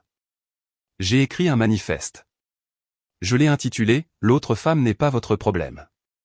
L'autre compte en banque l'est ». Je l'ai publié anonymement sur une plateforme de publication populaire. Dans l'article, j'ai expliqué en détail comment fonctionne l'infidélité financière. J'ai expliqué les signaux d'alarme. J'avais manqué les vagues honoraires de conseil, les retraits d'espèces inexpliqués, l'attitude protectrice envers le courrier. J'ai écrit sur les reçus d'essence et les dossiers cachés. J'ai écrit sur l'humiliation de réaliser que la stabilité de votre famille était siphonnée pour financer un mensonge. J'ai cliqué sur « Publier » et je suis allé dormir. Quand je me suis réveillé le lendemain matin, l'article avait 100 000 vues. À midi, il en avait un demi-million. La section des commentaires était un flot de confessions. Des femmes du monde entier partageaient leurs histoires. Mon mari a accumulé des dettes de jeu. Mon partenaire a une carte de crédit dont je ne connaissais pas l'existence. Comment puis-je vérifier cela? Pouvez-vous m'aider? Ma boîte de réception, que j'avais liée à une adresse email jetable, explosait de demandes d'aide. Pouvez-vous regarder mon relevé de compte? Comment avez-vous trouvé la société écran? Qu'est-ce qu'un audit judiciaire? J'ai regardé l'écran et j'ai vu une lacune sur le marché de la taille du Grand Canyon. Il y avait beaucoup de conseillers matrimoniaux. Il y avait beaucoup d'avocats spécialisés en divorce, mais personne n'enseignait aux femmes comment être leur propre comptable judiciaire. J'ai passé le week-end à rédiger un plan d'affaires. Ce serait une plateforme numérique, des cours sur la façon de lire un bilan, des listes de contrôle pour l'hygiène financière et le mariage, et pour les clients premium, un service d'analyse approfondie où j'analyserais leurs données à la recherche d'irrégularités. Je construisais un nouvel empire sur les ruines de mon mariage. Pendant ce temps, l'empire de Mason brûlait. Parce que j'avais toujours accès à son compte cloud. Il avait changé son mot de passe de mail, mais pas les paramètres de partage familial sur son téléphone. J'ai vu les messages de Jenna arriver. Mason, le chèque de loyer a été refusé. Le propriétaire menace d'expulser. Mason, Elena a besoin d'ajuster ses appareils dentaires. Tu as promis d'envoyer l'argent aujourd'hui. Mason, où es-tu? Pourquoi ne réponds-tu pas? J'ai regardé les SMS défiler et j'ai ressenti un mélange complexe de justification et de culpabilité. Mason méritait cela. Il méritait de ressentir la panique de ne pas pouvoir subvenir aux besoins, la honte de ne pas tenir ses promesses. Mais Jenna et Elena, elles n'étaient que des dommages collatéraux dans une guerre dont elles ne connaissaient pas l'existence. Jenna était en colère. Elle s'est déchaînée dans les SMS, le traitant de menteur, disant qu'elle n'aurait jamais dû croire qu'il quitterait sa femme. Elle réalisait que sans son argent, Mason n'était qu'un homme d'âge moyen avec un problème d'alcool et une inculpation en attente. Je ne pouvais pas sauver Mason, et je ne le voulais pas. Mais je ne pouvais pas regarder une fillette de 12 ans se faire expulser. J'ai créé une nouvelle adresse email intraçable. J'ai compilé une liste de ressources, d'aides juridiques pour les mères célibataires dans le Kentucky, d'informations sur les subventions au logement d'urgence, et un lien vers un fonds de bourse d'études pour les programmes artistiques auxquels je savais qu'Elena serait éligible. Je l'ai envoyé à Jenna avec pour objet, ressources qui pourraient t'aider. D'une amie. Je n'ai pas offert d'argent. Ce serait compliqué. Mais je lui ai offert une échelle. Je m'assurais que pendant que Mason touchait le fond, ses victimes n'avaient pas à s'écraser avec lui. À la fin du 4e mois, la transformation était complète. J'étais assise dans mon bureau à domicile, la pièce qui était autrefois la chambre d'amis, mais qui était maintenant le siège de Veritus Analytics. J'ai payé l'hypothèque de la maison. J'ai payé la mensualité des frais de scolarité de Noah. J'ai payé la facture d'électricité. Et j'ai tout payé avec les revenus de ma propre SARL. J'ai vérifié le compte joint. Il était vide. Mason avait vidé les quelques centaines de dollars restants avant que le gel ne soit complètement effectif, mais cela n'avait pas d'importance. Je n'avais plus besoin de cet argent. Je suis allé à la fenêtre et j'ai regardé l'allée. Ma voiture était là. La maison était silencieuse. La peur que Mason avait plantée dans ma tête, la peur de n'être rien sans lui, s'était évaporée. C'était lui qui dormait sur le canapé d'un ami parce que ses actifs étaient gelés.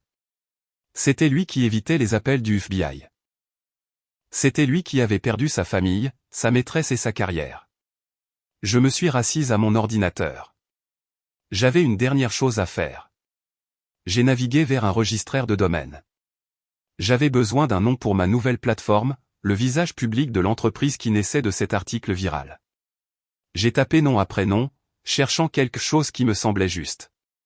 L'audit, son argent, la vérité. Puis ça m'a frappé. J'ai tapé google.com/archcuse1blindedwife.com. Il était disponible. Coût, $12 par an. J'ai cliqué sur « Acheter ». Quand l'écran de confirmation est apparu, j'ai souri. Ce n'était pas seulement un site web. C'était une déclaration de guerre contre chaque mensonge qui avait jamais été dit à une femme pour la garder silencieuse et docile. On avait essayé de m'aveugler avec l'amour et le devoir. Maintenant, j'allais aider le monde entier à voir. J'étais riche, pas seulement en argent, bien que cela arrivait vite. J'étais riche de la vérité, et je ne faisais que commencer.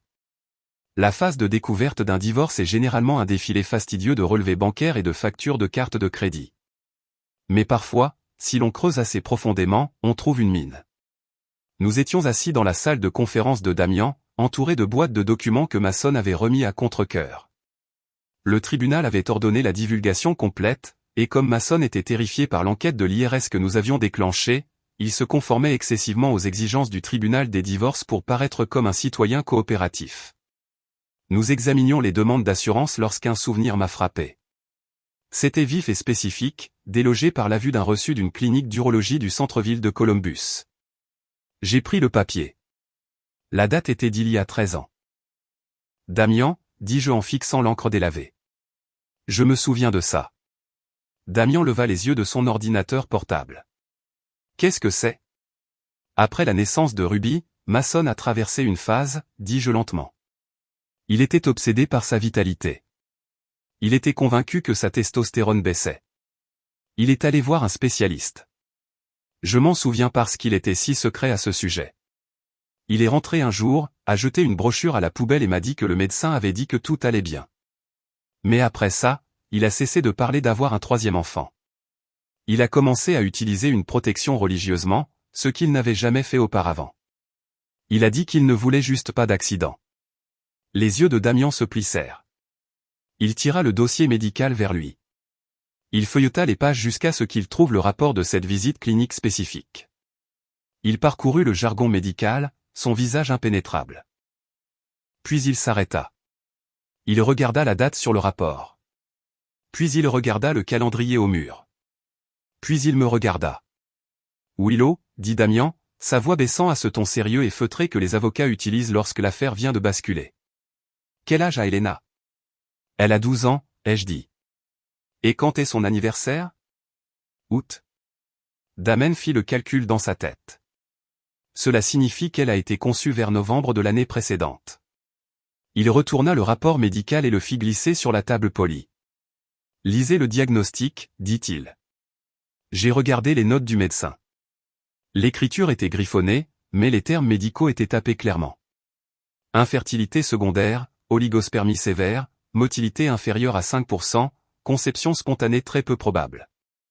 La date du diagnostic était octobre, un mois avant la supposée conception d'Elena. Mon souffle se coupa dans ma gorge. J'ai levé les yeux vers Damian. Ça dit qu'il ne pouvait pas avoir d'enfant, ai-je murmuré. Ça dit que c'est très peu probable, a corrigé Damian. Pas impossible. Les miracles arrivent. Mais Willow, regarde la chronologie. On lui dit qu'il tire à blanc en octobre. Il rencontre Jenna en novembre. Elle tombe enceinte immédiatement. Je me suis rassise dans le fauteuil en cuir, mon esprit s'emballant. Mason avait passé 12 ans à jouer les martyrs. Il avait dit au monde qu'il avait assumé pour s'occuper de son erreur. Il avait sacrifié la sécurité financière de notre famille parce qu'il ne pouvait pas abandonner sa propre chair et son propre sang. Mais si ce rapport était juste, il y avait de très fortes chances qu'Elena ne soit pas sa chair et son sang du tout. Nous avons besoin d'un test de paternité, ai-je dit. Damian a hoché la tête. Absolument. S'il n'est pas le père, ce n'est pas seulement de l'adultère. C'est de la fraude. Si Jenna savait et lui a menti, elle l'a escroqué. S'il savait et a payé quand même, en utilisant les biens matrimoniaux, eh bien, c'est un niveau de désordre psychologique que je ne peux même pas quantifier. Mais légalement, si elle n'est pas de lui, il n'a aucune obligation de payer une pension alimentaire. Et nous pouvons argumenter que chaque centime qu'il a dépensé pour elle devrait être restitué au patrimoine matrimonial. Nous avons déposé la requête pour un test génétique le lendemain. La réaction de Mason a été explosive. Il m'a appelé, criant si fort que j'ai dû tenir le téléphone loin de mon oreille. « Es-tu folle » a-t-il hurlé. « Tu veux traîner une fillette de 12 ans dans un laboratoire ? N'as-tu pas fait assez, Willow ? Tu as pris mon travail. Tu as gelé mes comptes, et maintenant tu veux délégitimer ma fille. Tu es cruel. Tu es absolument sans cœur. C'est la procédure standard, Mason, ai-je dit calmement. Étant donné les antécédents médicaux que vous avez fournis lors de la découverte, il y a une divergence. Nous avons juste besoin de clarifier les choses. Il n'y a pas de divergence, a-t-il crié. Elle est à moi. Elle me ressemble comme 2 gouttes d'eau. Vraiment, ai-je demandé. Ou est-ce qu'elle a juste les cheveux bruns et les yeux bruns comme la moitié de la population ? Je ne le ferai pas, a déclaré Mason. Je ne vais pas lui faire subir ça. Alors le tribunal supposera que vous cachez quelque chose, ai-je dit. Et si vous refusez, le juge peut tirer une conclusion défavorable. Cela signifie qu'il décidera légalement que vous n'êtes pas le père de toute façon, et il coupera les paiements de pension que vous vous battez si ardemment pour conserver. C'est ce que vous voulez. Il m'a raccroché au nez. Mais 2 jours plus tard, Damian a reçu la notification. Mason avait accepté le test. Il était si sûr de lui. Il était si convaincu de son propre récit qu'il était prêt à tout parier dessus. L'attente des résultats a duré 10 jours. Ce furent les 10 jours les plus longs de ma vie. Je me suis débattu avec ma conscience chaque nuit. J'ai pensé à Elena, la fille timide qui dessinait des chevaux au restaurant. Si le test revenait négatif, toute son identité serait brisée. Elle perdrait son père. Elle découvrirait que sa mère était une menteuse. Est-ce que je faisais ce qu'il fallait ? Mais ensuite, j'ai pensé à Noah et Ruby. J'ai pensé à l'argent des frais de scolarité que Mason avait volé. J'ai pensé aux mensonges qu'il nous avait servis pendant une décennie. La vérité est un couteau, me suis-je dit. Ça coupe, mais ça enlève la pourriture. Nous ne pouvions pas construire un avenir sur des fondations qui étaient encore en train de pourrir. Les résultats sont arrivés dans une enveloppe scellée au bureau de Damian. J'y suis allé sous la pluie. Quand je suis entré, Damien était déjà assis à son bureau. L'enveloppe était ouverte devant lui. Il avait l'air stupéfait. « Willow, asseyez-vous » a-t-il dit. Je me suis assise. Il m'a tendu le papier. C'était une seule page, beaucoup de chiffres, beaucoup de marqueurs de l'OSI, mais en bas, il y avait une seule phrase en gras. Probabilité de paternité, 0,0000%. J'ai fixé le 0. Ce n'était pas 99. Ce n'était pas 1. C'était 0. Mason n'était pas son père. Il n'est pas son père, ai-je murmuré. La prise de conscience m'a frappé comme un coup physique. Il paie depuis 12 ans, a dit Damian, secouant la tête avec incrédulité. Il a fait exploser son mariage. Il a commis une fraude d'entreprise. Il s'est aliéné ses enfants. Tout ça pour un enfant qui n'est même pas le sien. J'ai ressenti une soudaine envie hystérique de rire. Ce n'était pas drôle. Mais l'ironie était si épaisse qu'elle en était suffocante. Mason voulait être le grand homme. Il voulait être le pourvoyeur, le héros qui sauvait la demoiselle en détresse. Il était si désespéré d'être important qu'il ne s'est jamais arrêté pour demander si le bébé était bien le sien. Il a juste accepté le rôle parce que cela nourrissait son ego. Et Jenna, mon estomac s'est retourné. Jenna savait. Ou du moins, elle s'en doutait. Elle l'avait laissé le croire. Elle avait pris l'argent. Elle l'avait laissé jouer au papa pendant 12 ans. Parce que quoi? Parce qu'elle avait besoin d'aide. Parce qu'il était une proie facile. Que se passe-t-il maintenant? Ai-je demandé à Damian. Légalement, a dit Damen en enlevant ses lunettes. Mason est dégagé de toute obligation de pension alimentaire. Immédiatement. Il peut en fait poursuivre Jenna pour fraude à la paternité afin de récupérer l'argent. Bien que, si elle est fauchée, il ne récupérera pas grand-chose. Mais pour notre divorce, c'est de l'or, Willow. Cela prouve qu'il a gaspillé des biens matrimoniaux pour un tiers sans aucune obligation légale. Le tribunal vous accordera probablement une part massive du patrimoine restant pour compenser le vol. Je me fichais de l'argent à ce moment-là. Je me souciais de la tragédie de tout cela. Tout le monde avait perdu. Mason avait perdu sa fausse famille. Jenna était sur le point de perdre son filet de sécurité. Et Elena. Elena avait perdu le seul père qu'elle ait jamais connu. Je dois lui dire, ai-je dit. Vous n'avez rien à faire, a dit Damian. Mason le découvrira. Le tribunal lui enverra une copie. Non, ai-je dit. Je veux dire Jenna. J'ai besoin de la regarder dans les yeux. J'ai besoin de comprendre. J'ai arrangé une dernière rencontre avec Jenna, non pas dans un restaurant. Je lui ai demandé de me retrouver dans un parc à mi-chemin entre nos villes. C'était un espace neutre et ouvert. Elle est arrivée, l'air terrifié. Elle savait que le test avait eu lieu. Elle savait que le jour du jugement était arrivé. Elle s'est dirigée vers le banc où j'étais assise, les bras enroulés autour d'elle comme si elle avait froid, même si c'était un après-midi chaud de septembre. Willow, a-t-elle demandé, sa voix tremblante. Je n'ai pas dit un mot. J'ai simplement sorti la copie du rapport ADN de mon sac à main et je l'ai posée sur le banc en bois entre nous. Jenna l'a regardée. Elle ne l'a pas prise. Elle a juste fixé le papier et ses épaules se sont effondrées. Elle n'avait pas l'air surprise. Elle avait l'air résignée. Tu savais? Ce n'était pas une question. Jenna s'est assise lourdement. Elle s'est couvert le visage de ses mains. Je ne savais pas avec certitude, a-t-elle sangloté. Je le jure, Willow. Je voyais quelqu'un d'autre juste avant de rencontrer Mason, un gars du lycée. C'était une brève histoire. Il a quitté la ville. Puis j'ai rencontré Mason. Et quand j'ai découvert que j'étais enceinte, j'ai fait le calcul. Ça aurait pu être l'un des deux. Mais tu as dit à Mason que c'était lui, ai-je dit. Parce que c'était lui qui était là, a pleuré Jenna en me regardant avec des yeux désespérés et remplis de larmes. L'autre gars était parti. C'était un vagabond. Mason. Mason était gentil. Il avait un travail. Il me regardait comme s'il voulait me sauver et j'avais peur, Willow. J'avais 22 ans, fauchée et enceinte. J'ai regardé cet homme qui offrait de prendre soin de nous et j'ai juste choisi de croire que c'était lui. Elle s'est essuyé le nez avec sa manche. Et puis, après sa naissance, il l'aimait tellement. Comment aurais-je pu lui dire? Comment aurais-je pu gâcher ça? Il avait autant besoin d'être son père qu'elle avait besoin de lui. J'ai regardé cette femme. Elle n'était pas une manipulatrice de génie.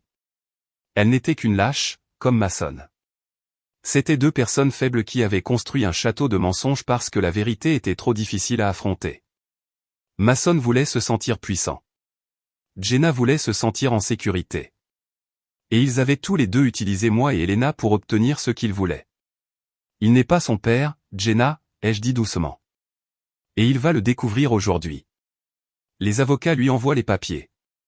Jenna a halté. Il va me tuer. Il va arrêter l'argent. L'argent est déjà parti, Jenna, lui ai-je rappelé. Mais la vraie tragédie, c'est Elena. Tu l'as laissé aimer un homme qui va la laisser tomber à la seconde où son ego prendra ce coup. Mason ne va pas rester pour un enfant qui ne partage pas son ADN. Il est trop égoïste pour ça. Jenna s'est mise à pleurer. Des sanglots profonds, déchirants, qui secouaient sa petite silhouette. Que dois-je faire? A-t-elle demandé. Tu lui dis la vérité, ai-je dit en me levant. Tu arrêtes de mentir. Tu lui dis que les familles sont compliquées et que même si Mason n'est pas son père biologique, l'amour était réel, du moins. J'espère qu'il l'était. Mais tu dois être une mère maintenant, Jenna. Tu dois être la seule chose honnête dans sa vie. Je me suis retourné pour partir. Le parc était rempli d'enfants qui jouaient sur les balançoires, leur rire résonnant dans l'air clair. Willow, a appelé Jenna. Je me suis arrêté et j'ai regardé en arrière. Je suis désolé, a-t-elle murmuré. Je l'ai regardée, vraiment regardée, et j'ai réalisé que je ne la détestais plus. J'avais juste pitié d'elle. Elle était toujours piégée dans le pétrin. J'étais la seule à m'en aller. Je suis désolé aussi, ai-je dit. Pour nous tous. Je suis retourné à ma voiture. Mon téléphone a vibré dans ma poche. C'était un SMS de Damian. Mason a reçu les résultats. Il demande une réunion. Il veut régler l'affaire. J'ai souri, un sourire froid et sans joie. Bien sûr, il voulait régler l'affaire. Le grand Mason Carter venait de découvrir qu'il n'était pas le patriarche, pas le héros, pas le père. Il n'était qu'un homme qui s'était fait duper pendant 12 ans, et il avait détruit sa vraie famille pour protéger une famille fantôme. Il était les mains vides, et je tenais toutes les cartes. Je suis monté dans ma voiture et j'ai démarré le moteur. Le moteur a ronronné, un son de vérité mécanique fiable. Dites-lui que je suis occupé, ai-je dit à la voiture vide. Dites-lui que j'ai une entreprise à gérer. L'enquête sur les structures d'Oravei s'est conclue un jeudi gris de novembre, 6 mois après que je sois entré dans le bureau de Damon Cole avec un dossier plein de secrets. Le ministère de la Justice ne bouge pas vite, mais quand il atterrit enfin, il atterrit lourdement. L'entreprise a conclu un accord. Elle a accepté une amende de 3 millions de dollars pour des irrégularités comptables et des pratiques de facturation frauduleuses. Une partie de leur plan de redressement impliquait de purger l'équipe de direction responsable de la surveillance. Mason n'a pas seulement été licencié, il a été effacé. Il a été autorisé à démissionner pour épargner à l'entreprise un procès public. Mais son nom a été ajouté à une douzaine de listes noires de l'industrie. Il était toxique, radioactif. La carrière qu'il avait mis 20 ans à construire, la réputation qu'il appréciait plus que ses propres enfants, a disparu avant le déjeuner. 2 semaines plus tard, j'étais de nouveau assis en face de Damian. Il a fait glisser un chèque sur le bureau en acajou. Il provenait du Trésor des États-Unis. C'est votre part, a dit Damian, un rare sourire brisant son visage stoïque. En vertu de la loi sur les dénonciateurs, vous avez droit à 15% des fonds récupérés. J'ai regardé le chiffre, 450 000 dollars. Ce n'était pas un gain de loterie. C'était un paiement. C'était un arriéré de salaire pour chaque mensonge que Mason avait dit. Pour chaque dollar de nos économies qu'il avait siphonné vers le Kentucky, et pour chaque heure que j'avais passée à jouer la femme dévouée et aveugle. J'ai pris le chèque. Mes mains ne tremblaient pas, sapaient les dettes, ai-je demandé. Sapaient les cartes de crédit, les frais juridiques, et vous laisse assez de capital liquide pour faire ce que vous voulez, a confirmé Damian. J'ai déposé le chèque 1 heure plus tard, puis je suis allé travailler. Je ne suis pas parti en vacances. Je n'ai pas acheté de voiture de sport. J'ai fait ce que Mason n'aurait jamais cru que je ferais. J'ai parié sur moi-même. J'ai pris 50 000 dollars de cet argent et je l'ai investi dans The Unblinded Wife. J'ai engagé une équipe de développement web professionnel, pas un modèle, mais une construction personnalisée. J'ai engagé un expert en branding. J'ai loué un petit studio pour l'enregistrement. J'ai traité mon histoire non pas comme une tragédie, mais comme un produit. J'ai lancé la plateforme en janvier. C'était un concept simple, l'éducation financière pour les femmes qui soupçonnent qu'on leur ment. J'ai offert un guide gratuit intitulé « 10 signes que votre conjoint commet une infidélité financière ». J'ai enregistré une série de podcasts où j'ai raconté ma propre histoire, en changeant les noms mais en gardant les détails bruts et brutaux des reçus d'essence et des dossiers cachés. Ça a explosé. Je me suis réveillé le 3e jour après le lancement pour découvrir que mon serveur avait planté. Le trafic était écrasant. Des femmes de l'Ohio à l'Oregon, de Londres à Sydney se connectaient. Elles avaient faim de ça. On leur avait dit pendant des années qu'elles étaient paranoïaques ou folles de poser des questions sur les comptes bancaires. J'étais la première personne à leur dire qu'elles étaient en fait des détectives qui avaient juste besoin des bons outils. En mars, j'avais 10 000 abonnés payant $19 par mois pour du contenu premium. Faites le calcul. C'est $190 000 par mois de revenus récurrents. Je gagnais le salaire annuel de maçonne toutes les 6 semaines. Les médias ont ensuite appelé. D'abord les nouvelles locales, puis les émissions matinales nationales. Ils adoraient l'angle. La mère de banlieue qui a fait tomber un réseau de corruption et a construit un empire. Je suis passé à l'antenne vêtu de tailleur bien coupé. Mes cheveux coupés en un carré lisse, un rejet visuel de la femme douce et accommodante que j'étais. Je me suis assise sur les canapés des talk shows et j'ai regardé la caméra. L'amour est une émotion, ai-je dit aux animateurs. Le mariage est un contrat. Si vous n'auditez pas le contrat, vous ne pouvez pas protéger l'émotion. C'est devenu un slogan. Il a été imprimé sur des tasses. C'était un hashtag. En avril, une start-up technologique de San Francisco m'a contacté. Ils développaient une application basée sur l'IA qui pouvait scanner les relevés bancaires et signaler automatiquement les paiements récurrents suspects ou les anomalies de localisation.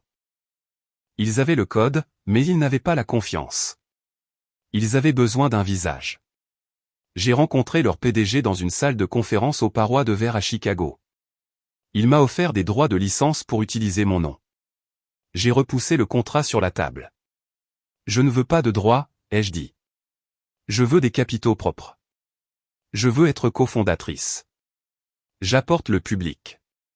J'apporte la crédibilité. Sans moi, vous n'êtes qu'une autre application de suivi effrayante. Avec moi, vous êtes un outil d'autonomisation. Ils m'ont donné 20% de l'entreprise. Lorsque l'application a été lancée 3 mois plus tard, elle a été téléchargée 200 000 fois la première semaine. Ma participation au capital valait soudainement plus que la récompense du dénonciateur. Mais la meilleure partie n'était pas l'argent. C'était l'équipe. Je n'ai pas fait ça seul. J'ai engagé les 2 personnes les plus intelligentes que je connaissais. Noah a pris un semestre de congé de l'Ohio State pour m'aider à gérer les opérations commerciales. Il s'est avéré que mon fils avait un esprit brillant pour la stratégie. C'est lui qui a suggéré que nous proposions un modèle d'abonnement à plusieurs niveaux. Il s'asseyait dans les réunions avec moi, prenant des notes, posant des questions pertinentes. Je l'ai vu se débarrasser de la colère et de la blessure de la trahison de son père et les remplacer par une ambition calme et confiante. Il ne cherchait plus l'approbation de Mason. Il construisait son propre héritage. Et Ruby, ma belle et sensible Ruby, elle s'est occupée des réseaux sociaux. Elle comprenait le langage visuel de sa génération. Elle a transformé The Unblinded Wife d'un blog en un mouvement sur Instagram et TikTok. Elle a filmé de courtes vidéos percutantes de moi expliquant des termes financiers complexes. Elle a géré la communauté, répondant aux femmes effrayées avec une grâce et une empathie qui m'ont fait monter les larmes aux yeux. Nous étions une phalange. La famille Carter, la vraie famille Carter, ne s'était pas brisée. Nous avions juste perdu le poids mort et nous nous étions reformés en quelque chose de plus fort. Avec l'afflux d'argent, j'ai fait mon plus gros achat. J'ai vendu la maison de banlieue, celle remplie de souvenirs des mensonges de Mason et du fantôme de la vie que nous pensions avoir. J'ai acheté une maison de ville de 4 étages dans le quartier historique de la ville. C'était tout ce que l'ancienne maison n'était pas. Des murs en briques apparentes, de hauts plafonds, une terrasse sur le toit avec vue sur la ligne d'horizon. Je l'ai meublé avec de l'art moderne et des meubles en cuir. Il n'y avait pas un seul fauteuil inclinable beige en vue. La première nuit où nous y avons dormi, je suis resté sur le toit avec un verre de vin, regardant les lumières de la ville. Je l'avais fait. Je n'avais pas seulement survécu. J'avais prospéré. J'avais 40 ans. Et pour la première fois de ma vie, j'étais complètement libre. Mason, pendant ce temps, vivait une réalité différente. J'ai entendu par des connaissances communes qu'il louait un appartement d'une chambre près de l'aéroport. Il essayait de lancer une société de conseil, mais personne ne voulait l'engager. L'industrie est petite, et la tâche de l'enquête du dénonciateur était profonde. Il vivait de son 401K en diminution, qui avait pris un coup massif lors du règlement du divorce grâce à la négociation agressive de Damian. Un après-midi, en sortant d'une interview en studio, je l'ai vu de l'autre côté de la rue. Il portait un costume qui semblait un peu trop grand pour lui maintenant. Il avait perdu du poids. Il fixait un panneau d'affichage sur le côté d'un arrêt de bus. Le panneau d'affichage était pour mon application. Il présentait une photo en noir et blanc de moi, l'air confiante et forte avec le slogan « Ne vous énervez pas, faites un audit ». Mason se tenait là, figé, regardant le visage de la femme qu'il avait l'habitude de rejeter comme une secrétaire glorifiée. J'ai vu le choc dans sa posture. Il avait créé cela.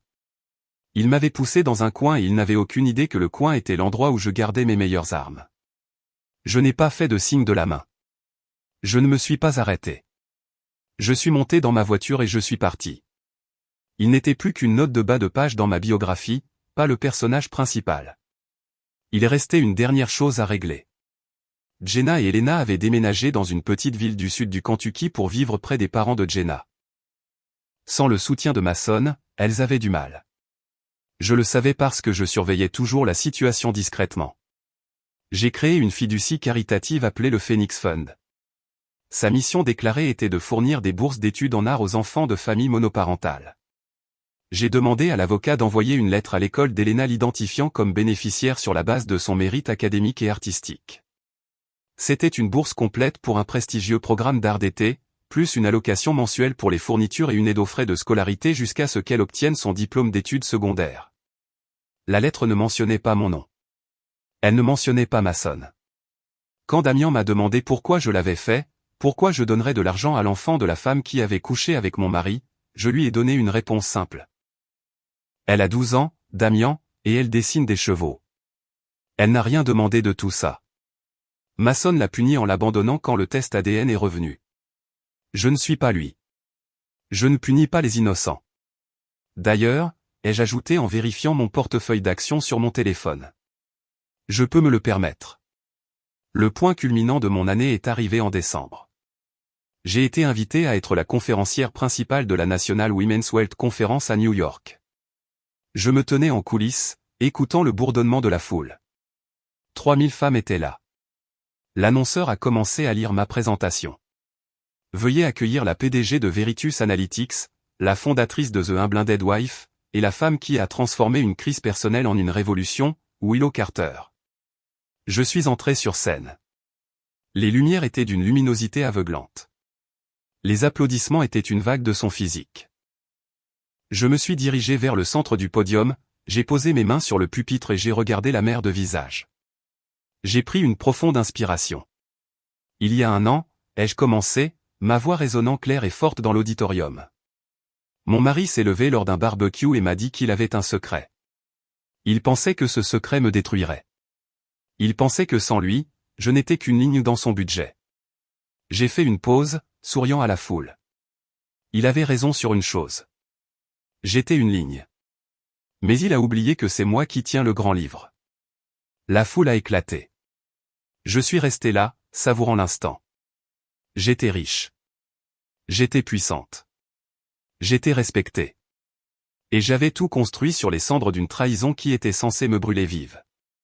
Mason m'avait donné de la douleur, mais je l'avais transmutée en or.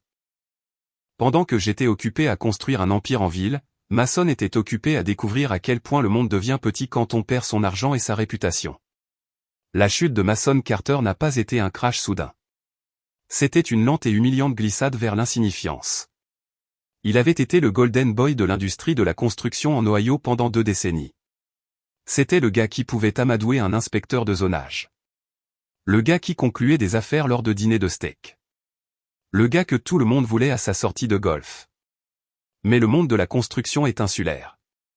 Les nouvelles voyagent plus vite qu'un feu de brousse. Une fois que l'enquête fédérale sur les structures d'Oruravai est devenue publique et une fois que son nom a été formellement attaché au schéma de détournement de fonds, le téléphone a cessé de sonner. Les gens qu'il connaissait depuis 20 ans ont bloqué son numéro. Les gars avec qui il avait l'habitude de boire avaient soudainement des calendriers pleins. Il n'était plus un atout. Il était un passif ambulant. Il était une contagion.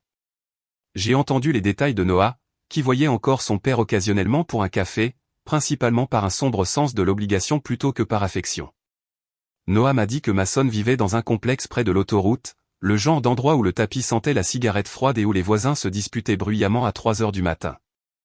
Il avait essayé de lancer sa propre petite entreprise, Carter Consulting, en espérant tirer parti de son expérience, mais il n'avait pas de capital, et pire encore, il n'avait aucune crédibilité. Son site web était une triste page basée sur un modèle, avec des photos de casques de chantier et de plans, ne répertoriant que 2 projets mineurs, une rénovation de terrasse et une extension de garage. C'était un homme qui gérait autrefois des développements commerciaux de plusieurs millions de dollars. Maintenant, il mendiait des miettes. Son désespoir est devenu lait au tribunal. La révélation de la paternité avait déchaîné un démon en lui. Depuis que le test ADN avait prouvé qu'Elena n'était pas sa fille biologique, Mason avait décidé de poursuivre Jenna Brooks. Il voulait récupérer son argent. Il a intenté un procès pour fraude à la paternité, exigeant le retour de chaque centime qu'il lui avait transféré au cours des 12 dernières années. C'était un spectacle grotesque. Je n'ai pas assisté aux audiences, mais Damen m'a tenu au courant. Mason s'est tenu au tribunal, le visage rouge et vertueux, énumérant les chaussures, les factures médicales et les paiements de loyer qu'il avait effectués, se peignant comme la victime d'une femme intrigante. Il ignorait complètement le fait qu'il avait utilisé ces paiements pour se sentir comme un héros, pour nourrir son propre ego. Jenna s'est défendue. Elle n'avait pas d'argent à lui donner, mais elle avait un avocat commis d'office qui a soutenu que Mason avait donné l'argent volontairement en cadeau à un enfant qu'il traitait comme le sien. La juge, une femme sévère avec une patience nulle pour les théâtralités de Mason, a statué que bien que Jenna l'ait effectivement induit en erreur, l'argent avait été dépensé pour le bien-être d'un enfant. Comme Mason n'avait pas demandé de test de paternité pendant plus d'une décennie, le tribunal a considéré ces paiements comme un soutien volontaire. Il n'a rien récupéré. Mais le vrai coup n'était pas financier. C'était la destruction finale de son image aux yeux d'Elena. La fille qu'il avait prétendu aimer. La fille pour laquelle il avait fait exploser notre mariage a dû s'asseoir dans une salle de déposition et écouter l'homme qu'elle appelait papa la qualifier d'erreur financière. Il lui a enlevé sa dignité pour essayer de récupérer quelques milliers. Jenna m'a dit plus tard qu'Elena avait pris tous les dessins qu'elle avait faits de Mason, les croquis de lui avec son casque de chantier, les portraits d'eux à la pêche et les avait brûlés dans une poubelle en métal dans leur jardin. Il ne l'avait pas seulement abandonné. Il l'avait effacé. Seul dans son appartement, isolé et amer, Mason s'est trouvé un nouveau passe-temps. Il est devenu obsédé par moi. Ou plutôt, il est devenu obsédé par The Unblinded Wife. Je pouvais voir les analyses sur mon site web. Je voyais l'adresse IP qui visitait ma page 5, 10, 20 fois par jour. Elle venait de son quartier. Il regardait chaque vidéo que je postais. Il écoutait chaque épisode de podcast.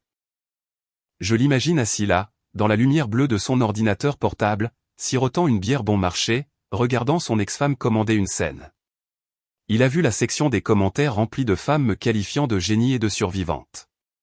Il a vu les articles dans les magazines d'affaires me qualifiant de nouveau visage de l'autonomisation financière. Ça a dû être exaspérant pour lui. Il m'avait toujours vu comme l'option sûre et ennuyeuse. J'étais l'encre. J'étais celle qui s'assurait que les chaussettes étaient assorties et que les impôts étaient déclarés. Il avait cherché l'excitation avec Jenna parce qu'il me trouvait trop pratique, trop ennuyeuse. Maintenant, il regardait cet esprit pratique se transformer en une arme plus aiguisée que tout ce qu'il possédait. Mais l'esprit humain est une machine étrange, surtout l'esprit d'un narcissique. Au lieu de voir mon succès comme un signe que je l'avais dépassé, Mason a commencé à déformer le récit. Il a commencé à se dire que je faisais tout ça pour lui. Il s'est convaincu que ma colère n'était que de la passion retournée. Il pensait que si je parlais encore d'infidélité financière, je devais encore être obsédé par notre mariage. Il me regardait à l'écran, plus belle que je ne l'avais jamais été depuis des années. Et il n'a pas ressenti de honte. Il a ressenti de la possession. C'est ma femme, a-t-il probablement dit à la pièce vide. Elle fait juste une crise. Elle a besoin de moi pour la ramener sur terre. Elle vole trop près du soleil. Son délire a culminé un mardi soir de fin novembre. Noah m'en a parlé plus tard. Mason s'était saoulé, vraiment saoulé, le genre de saoul qu'il était à la Réunion, et il avait sorti les vieux albums photos qu'il avait pris en déménageant. Il a regardé les photos du barbecue, les visages souriants, les côtes levées, l'illusion de la famille parfaite. Il a réalisé à travers le brouillard de l'alcool que tout avait mal tourné au moment où il avait ouvert la bouche pour avouer. Il ne regrettait pas l'aventure. Il ne regrettait pas la fraude. Il regrettait le moment. Il regrettait la façon de le dire. Si je peux juste l'expliquer correctement, pensa-t-il, si je peux juste la voir dans une pièce et lui rappeler les 20 ans que nous avons eus avant cette nuit-là, elle reviendra à la raison. Elle est riche maintenant. Bien sûr, mais elle est seule. Une femme comme ça a besoin d'un homme pour l'aider à tout gérer. L'occasion s'est présentée sous la forme d'une invitation. Le père de Mason, Frank, fêtait ses 70 ans. Malgré le divorce, Barbara et Frank m'adoraient toujours. J'avais été leur belle-fille pendant près de 2 décennies. J'étais la mère de leurs petits-enfants. Barbara m'a appelé, sa voix hésitante. « Willow, ma chérie », a-t-elle dit. « Je sais que c'est gênant, mais ça signifierait beaucoup pour Frank si tu venais à son dîner d'anniversaire. C'est juste la famille, une salle privée à l'Oak-Room. S'il te plaît, tu fais toujours partie de la famille pour nous. » J'ai hésité, mais j'aimais Frank et Barbara. Ils étaient innocents dans tout ça, et je savais que Noah et Ruby voulaient que je sois là. « Je viendrai, Barbara, ai-je dit. Mais j'amène les enfants, et je partirai tôt. » Quand Mason a appris que je venais, il n'a pas vu cela comme un geste poli envers ses parents. Il l'a vu comme un signe. Il l'a vu comme la porte qui s'entr'ouvrait. Il a commencé à planifier. Il a encaissé les tout derniers vestiges d'une vieille police d'assurance vie. Une décision financière stupide qui a entraîné une pénalité massive. Et il a pris les $3000 qu'il a récupérés pour aller chez un bijoutier.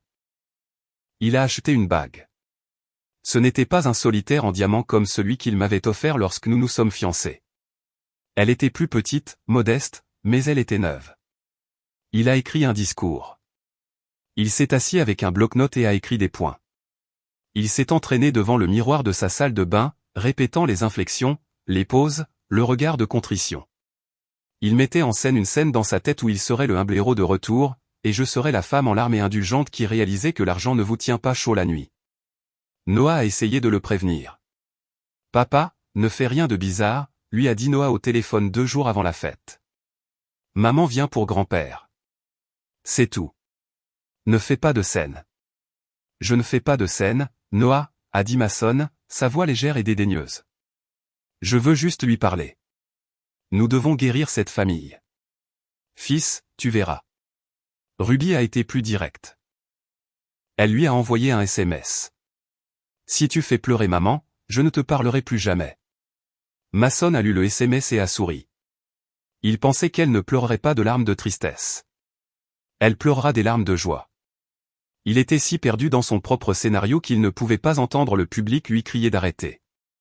L'Oak-Room était le genre de restaurant qui sentait la cire au citron et le rôti, un endroit où les familles de notre ville avaient célébré des remises de diplômes et des anniversaires pendant 30 ans. C'était chaleureux, faiblement éclairé et sûr. Mais alors que je franchissais les doubles portes avec Noah et Ruby à mes côtés, j'avais l'impression d'entrer dans une arène. Je n'étais pas la même femme qui s'était assise tranquillement à la table de pique-nique il y a 1 an. Cette Willow avait peur de faire des vagues. La Willow qui entrait ce soir était le capitaine de son propre navire. Je portais une simple robe noire, ajustée et nette, et mes cheveux étaient coiffés d'une manière que Mason n'avait jamais vue, lisse, moderne, sans excuse. Quand nous sommes entrés dans la salle à manger privée, la conversation s'est arrêtée. C'était une baisse de pression physique. Ma belle-mère, Barbara, s'est levée, ses mains s'agitant nerveusement. Elle m'a regardé avec un mélange d'espoir et d'anxiété, ne sachant pas si j'étais là pour faire la paix ou faire une scène. « Joyeux anniversaire, Frank », ai-je dit en me dirigeant directement vers mon beau-père. Je l'ai serré chaleureusement dans mes bras. Je n'ai pas regardé de travers les tantes qui avaient bavardé sur moi. Je n'ai pas ignoré les cousins qui m'avaient bloqué sur Facebook. Je les ai tous salués avec un sourire poli, distant et complètement impénétrable. Mason se tenait près du chariot de bar. Il avait l'air plus âgé. L'année écoulée avait creusé de profondes rides autour de sa bouche et son costume, autrefois son armure, flottait sur lui. Il m'a regardé saluer ses parents, et j'ai vu la confusion dans ses yeux. Il s'attendait à de la colère. Il s'attendait à de l'amertume. Il ne savait pas comment gérer une femme qui avait simplement tourné la page. J'ai pris place entre Noah et Ruby de l'autre côté de la table. Mason me fixait. Il avait l'air affolé, comme un homme essayant de lire une carte dans une langue qu'il ne parlait pas. Il s'est versé un verre d'eau, ses mains tremblant juste assez pour faire cliqueter les glaçons contre le verre. Le service du dîner a commencé. Des serveurs se déplaçaient autour de nous avec des plateaux de steak et de purée de pommes de terre. L'air était épais de mots non dits. Oncle Ray a essayé de raconter une blague sur le golf, mais elle est tombée à plat. Chaque fois que quelqu'un riait, il jetait un coup d'œil à Mason, puis à moi, comme pour vérifier la permission. J'ai mangé mon dîner calmement. J'ai demandé à Barbara des nouvelles de son jardin. J'ai demandé à Frank des nouvelles de son opération de la hanche. J'étais l'image même de la grâce, et c'est ce qui terrifiait le plus Mason. Si j'avais crié, il aurait su que je tenais encore à lui. Mon indifférence était un mur qu'il ne pouvait pas franchir. Au moment où le gâteau a été servi, la tension vibrait dans les couverts. C'était l'heure des cadeaux. Noah a donné à son grand-père une photo encadrée 2-3 à la pêche. Ruby lui a donné une écharpe qu'elle avait tricotée. Puis la pièce est devenue silencieuse. C'était au tour de Mason, mais Mason n'a pas attrapé de sac cadeau. Au lieu de cela, il s'est levé. Il a pris une cuillère et a tapé sur son verre. Le « ding ding ding » aigu a résonné dans la pièce silencieuse. Il s'est dirigé vers le bout de la table, près de son père. Il a pris le microphone sans fil que Frank avait utilisé pour remercier tout le monde plus tôt. C'est parti, a murmuré Noah à côté de moi, son corps se tendant. Mason a regardé autour de la pièce. Il a regardé ses parents, ses yeux humides et brillants d'une intensité maniaque. J'ai quelque chose à dire, a annoncé Mason. Sa voix s'est brisée, amplifiée par les haut-parleurs. C'était comme un sombre miroir de la réunion. Le même homme, la même famille, le même besoin de contrôler le récit. Mais cette fois, il n'était pas ivre de Bourbon. Il était ivre de désespoir. Je veux m'excuser, a dit Mason en regardant son père. Papa, maman, je suis désolé. Je me suis perdu. J'ai laissé tomber cette famille. J'ai enfreint le code que nous, les Carter, vivons. Frank a hoché la tête lentement, s'essuyant les yeux. Mason s'est tourné vers Noah et Ruby. Les enfants, a-t-il dit, sa voix tremblante. Je suis tellement désolé. J'ai tellement manqué. J'ai essayé d'être un pourvoyeur. Mais j'ai oublié d'être un père. Je sais que j'ai un long chemin à parcourir pour regagner votre confiance, mais je vais essayer. Je vais être l'homme que vous méritez. Puis il s'est tourné vers moi. La pièce a retenu son souffle. Le serveur s'est arrêté de bouger dans le coin. Willow, a dit Mason. Il s'est éloigné de ses parents. Il a longé la longue table jusqu'à se tenir juste en face de moi. Le microphone était si serré dans sa main que ses jointures étaient blanches. Te perdre a été la plus grande erreur de ma vie, a-t-il dit. Les haut-parleurs ont sifflé, un cri aigu qui a fait grimacer tout le monde, mais Mason ne s'est pas arrêté. Je pensais pouvoir vivre sans toi. Je pensais que c'était moi qui tenais tout ensemble. Mais cette dernière année, mon Dieu, Willow, ça a été l'enfer. J'ai été assez puni. J'ai perdu mon travail. J'ai perdu ma réputation.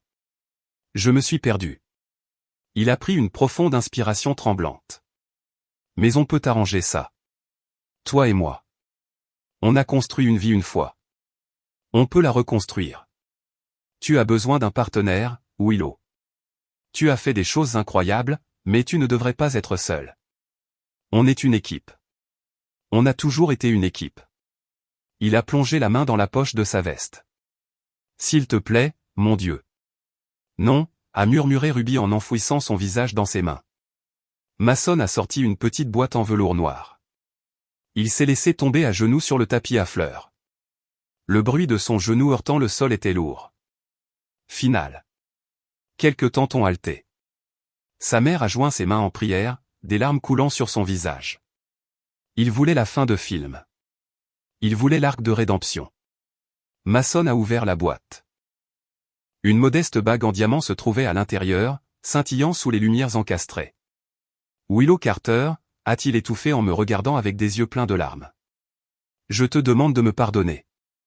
Je te demande de me reprendre. Recommençons. Rentrons à la maison. Il est resté là, à genoux, m'offrant la bague comme si c'était une bouée de sauvetage. Il pensait me sauver. Il croyait vraiment que malgré mon succès, malgré ma nouvelle maison et mon entreprise, j'attendais juste qu'il revienne me compléter.